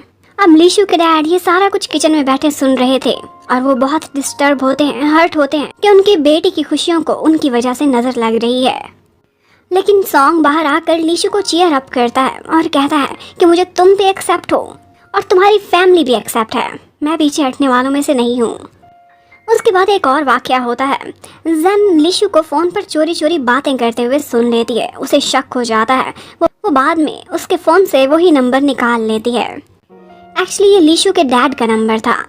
जबकि उधर ऑफिस में डिज़ाइंस चोरी होने वाले मैटर पर एक मीटिंग अरेंज होती है। वहाँ पर सरप्राइजिंगली मैनेजर बाएँ आती हैं और कन्फेस करने लगती हैं कि मैंने ही वो डिज़ाइंस चोरी करके उनको बेच दिए थे। अब चेयरमैन शू की सारी प्लानिंग इस तरह से ख़राब हो गई थी, लेकिन यूहाओ को पूरा ट्रस्ट था कि उसकी टीचर किसी रीज़न की वजह से ये सारा कुछ कर रही हैं।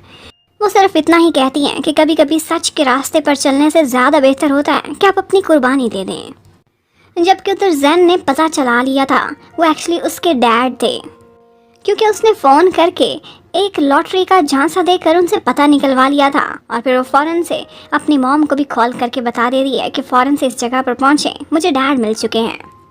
अब लीशु की मॉम उसी रेस्टोरेंट में पहुंच चुकी थी, और वो बिजली बंद कर उसके डैड पर गिरती हैं और हर चीज़ उठा उठा कर उन्हें मारने लग जाती हैं। उन्हें बहुत गुस्सा था, वो इतने सालों से उन लोगों को अबंदन करके भागे हुए थे।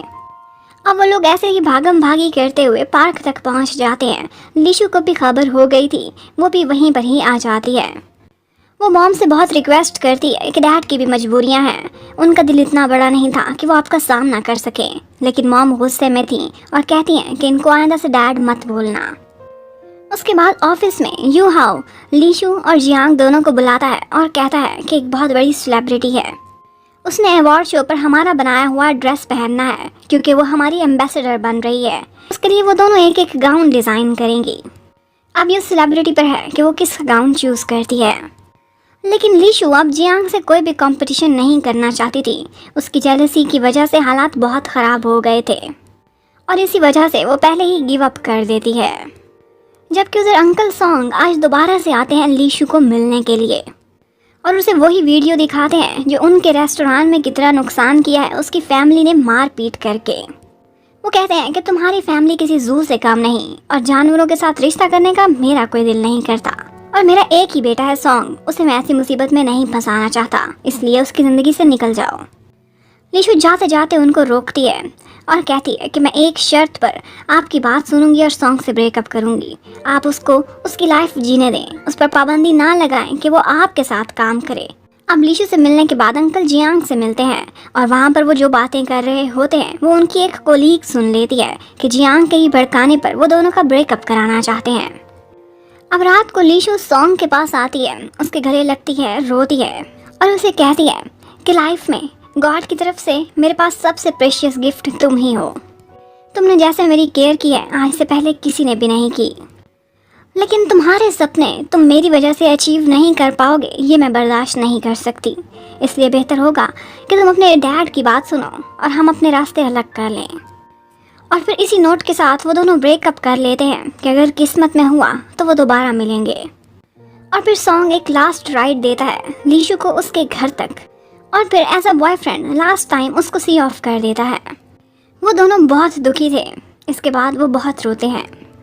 सॉन्ग का फ्रेंड तो उसे बहुत मशवरे देता है कि उसे किडनैप करो और दोनों कहीं दूर भाग जाओ, लेकिन सॉन्ग का कहना था कि मैं और कोई भी इमेच्योर हरकतें नहीं करना चाहता। लीशु बहुत मैच्योर है, उसका दिल जीतने के लिए मैंने दिखाना है कि मैं भी चाइल्डिश नहीं हूँ। लीशु को फिर एक दिन युआन मिलती है और उसे बताती है कि किस तरह से जियांग ने प्रॉमिस तोड़ दिया था। तुम जियांग को बहुत अच्छी लड़की समझती थी ना, उसने बहुत चाल चली थी, वो सारी दुनिया के सामने तुम्हें शर्मिंदा कराना चाहती थी। कैसे उसने उसकी मॉम की वीडियो रिकॉर्ड की थी। और फिर ये सुनने के फौरन बाद ही लीशु को एक और बात भी पता चलती है और वही कोलीग ने जो चोरी चोरी सुना था वो उसे बताते हैं कि अंकल सॉन्ग को एक्चुअली जियांग ने भड़काया है कि तुम सॉन्ग की दौलत के पीछे हो, इसीलिए उससे शादी करना चाहती हो। अब लीशु और बर्दाश्त नहीं कर सकती थी। वो गुस्से में सीधा जियांग के पास जाती है। वो कहती है कि मेरे कुछ भी करने का कोई सबूत नहीं है, तुम वाकई एक चीटर हो और चीटर ही रहोगी। जियांग उसे एक चैलेंज देती है कि ठीक है, फिर जो गाउन सेलिब्रिटी के लिए बनाना है उस पर कंपटीशन होगा। अगर मैं जीती तो तुम ये कंपनी छोड़ दोगी और अगर तुम जीती तो मैं अंकल सॉन्ग के पास जाऊंगी और बताऊंगी कि मैंने उनसे झूठ बोला था। उधर चेयरमैन शू भी सीईओ की सीट से यू हाओ को हटाने के लिए अपनी प्लानिंग कर रही होती हैं, जबकि मैनेजर बाय वो यू हाओ को सारा सच बता देती हैं कि किस तरह से चेयरमैन शू और जियांग के कहने पर एक एम्प्लॉय ने हमारे साथ झूठ बोला था। उसे बचाते बचाते मैंने अपनी जॉब की कुर्बानी दी है। जबकि रूजी आज ज़बरदस्ती लीशु को अपने घर पर बुलाती है। वो उसके साथ बहुत खुश होती थी हमेशा से और यूहाओ उन दोनों को देखकर हमेशा खुश होता रहता था। युआन तो उससे बहुत कहती है कि काश लीशु ही मेरी भाभी बन जाए, लेकिन उसे क्या पता था कि यूहाओ तो रिजेक्ट हो चुका है। अब लीशु ने पूरी एक्साइटमेंट से उस गाउन पर काम करना स्टार्ट कर दिया था। उसे हर हाल में अब जीतना था। और जियांग दूसरी तरफ वो भी अपना काम कंटिन्यू रखती है। लीशु और जियांग दोनों अपने ड्रेस के डिज़ाइंस उस सेलिब्रिटी को प्रेजेंट करते हैं, लेकिन वो सेलिब्रिटी इतनी कंफ्यूज हो गई थी कि उसे समझ भी नहीं आ रहा था कि किसको चूज़ करें। जियांग ने उसके फेवरेट कलर्स चूज़ किए थे, जबकि लीशु ने उसके कैरेक्टर से इंस्पायर होकर उस ड्रेस को डिज़ाइन किया था। यू हाओ को थोड़ा बहुत शक हो चुका था कि जो कुछ भी फिशी उसके ऑफिस में चल रहा था, इस वक्त सॉन्ग से ज़्यादा एतमाद के काबिल और कोई भी नहीं था। वो उसे हेल्प करने के लिए अपने पास बुलाता है। और उसी टाइम पर जियांग और उसकी मॉम भी प्लानिंग कर रहे थे कि एक एवरेज सी सेलिब्रिटी को लीशु का डिज़ाइन किया हुआ ड्रेस चोरी करके वो उधर पहना देंगे, ताकि सेलिब्रिटी जो बड़ी वाली है वो उसका ड्रेस ऑटोमेटिकली रिजेक्ट कर दे। जबकि लीशु अपने डैड से मिलती है और कहती है कि मैं आपके सारे कर्जे उतारना चाहती हूँ, आहिस्ता आहिस्ता मैं आपकी हेल्प करूँगी। और उनको ऐसे मिलते हुए देख लेते हैं सॉन्ग के डैड। वो हैरान थे कि लीशु तो बहुत चालाक और दौलत की पुजारी थी। जियांग ने जो कहा था ये तो उसके ऑपोजिट लगती है। और उसके बाद नेक्स्ट ही डे लीशु के डैड जाकर अपना रेजिग्नेशन लेटर देते हैं और कहते हैं कि मैं अब ओवरसीज काम करना चाहता हूँ ताकि जल्दी बहुत सारा पैसा कमाकर आपका कर्जा उतार सकूं। मैं अब एम्बेरसमेंट की लाइफ और नहीं जी सकता। जबकि उधर ऑफिस में दिखाते हैं कि चेयरमैन शू का जो आदमी उनके लिए चीटिंग किया करता था वो आजकल डांट खा रहा था क्योंकि उस सेलिब्रिटी ने वो ड्रेस पहना ही नहीं था जो लीशु ने डिज़ाइन किया था। अब वो अपना सारा गुस्सा उसी एम्प्लॉय पर निकालती हैं और उसे बाहर भेज देती हैं। उसके बाद फाइनल दिन आ जाता है, वो दोनों ड्रेसेस डिस्प्ले किए जाते हैं। अब वो देखकर celebrity in the and choose करती है जियांग के ड्रेस को। जियांग बहुत खुश हो गई थी, लेकिन वो सेलिब्रिटी लीशु के पास आती है, जियांग से सिर्फ हैंडशेक किया तो उसे हक करती है और कहती है कि तुम्हारा काम मुझे बहुत दिल को छुआ है, क्या तुम मेरी स्टाइलिंग कंसल्टेंट बनोगी। लीशु के लिए ये बहुत बड़े ऑनर की बात थी। जियांग जीत के भी लीशु से हार गई थी, लेकिन वादा किया था लीशु को निभाना पड़ेगा। वो अपने फ्रेंड्स के साथ एक पार्टी करती है छोटी सी, जिसमें सारे ड्रिंक करते हैं और उसके बाद वो ऑफिस छोड़कर चली जाएगी। वो सॉन्ग से भी मिलती है अपनी तरफ से तो लास्ट टाइम। जबकि उधर लीशु के डैड भी जा रहे होते हैं, उसकी मॉम को पता चल जाता है। वो जाती हैं, उसे रोकती हैं, वो उनसे माफ़ी मांगते हैं, वो भी खुले दिल से उसे माफ़ कर देती हैं।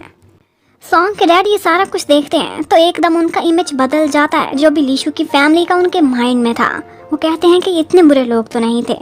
और फिर आता है एक ट्विस्ट। यू हाओ चेयरमैन शू को और जियांग को अपने सामने बिठाता है और कहता है कि मेरे पास सारे सबूत हैं, जो भी करप्शन पिछले दिनों आप लोगों ने की है, ऑफिस से डिज़ाइंस चोरी किए थे। एक्चुअली सॉन्ग और यू हाओ ने मिलकर सारे सबूत इकट्ठे कर लिए थे और वो बहुत डिसअपॉइंट हुआ था कि सारे काम में जियांग भी अपनी मॉम के साथ थी। चेयरमैन शू अभी भी आगे लड़ना चाहती थी, लेकिन जियांग कहती है कि बस करें, यू हाओ के सामने इससे ज़्यादा वर्ष खुद को होते हुए मैं बर्दाश्त नहीं कर सकती। जियांग बहुत हर्ट हो चुकी थी। वो वहाँ से सीधा जाती है अंकल सॉन्ग की शॉप पर और फिर उनको बताती है कि मैंने आपसे जो भी बोला था वो झूठ था। लीशु चीटर लड़की नहीं है, वो बहुत अच्छी है और आपके बेटे से सच्चा प्यार करती है। और उसके बाद फिर सीन बदलता है। लीशु और सॉन्ग दोनों की शादी हो चुकी थी। वो लोग अपना क्वालिटी टाइम स्पेंड करना चाहते थे, लेकिन सबसे पहले तो सीईओ की कॉल आ जाती है जो उनको डिस्टर्ब करता है। और सॉन्ग को ऐसा लग रहा था कि शायद आज भी वो उसका रोमांटिक राइवल बना ही हुआ है, कबाब में हड्डी की तरह। अब वो फ़ोन ऑफ करता है तो नेक्स्ट टाइम लीशु के फ़ोन पर एक कॉल आ जाती है। वो उसका फ़ोन भी ऑफ कर देता है, लेकिन फिर सारे लोग इकट्ठे उनके कमरे में एक सरप्राइज़ देने के लिए आ जाते हैं। एक रिचुअल थी जो उनको पूरी करनी थी। एक स्पेशल ड्रिंक पीकर उन्हें किस करना होगी। और जब वो दोनों यहाँ पर किस कर रहे होते हैं तो इसी के साथ ही इस ड्रामे की हैप्पी एंडिंग हो जाती है। Thank you for watching, bye bye.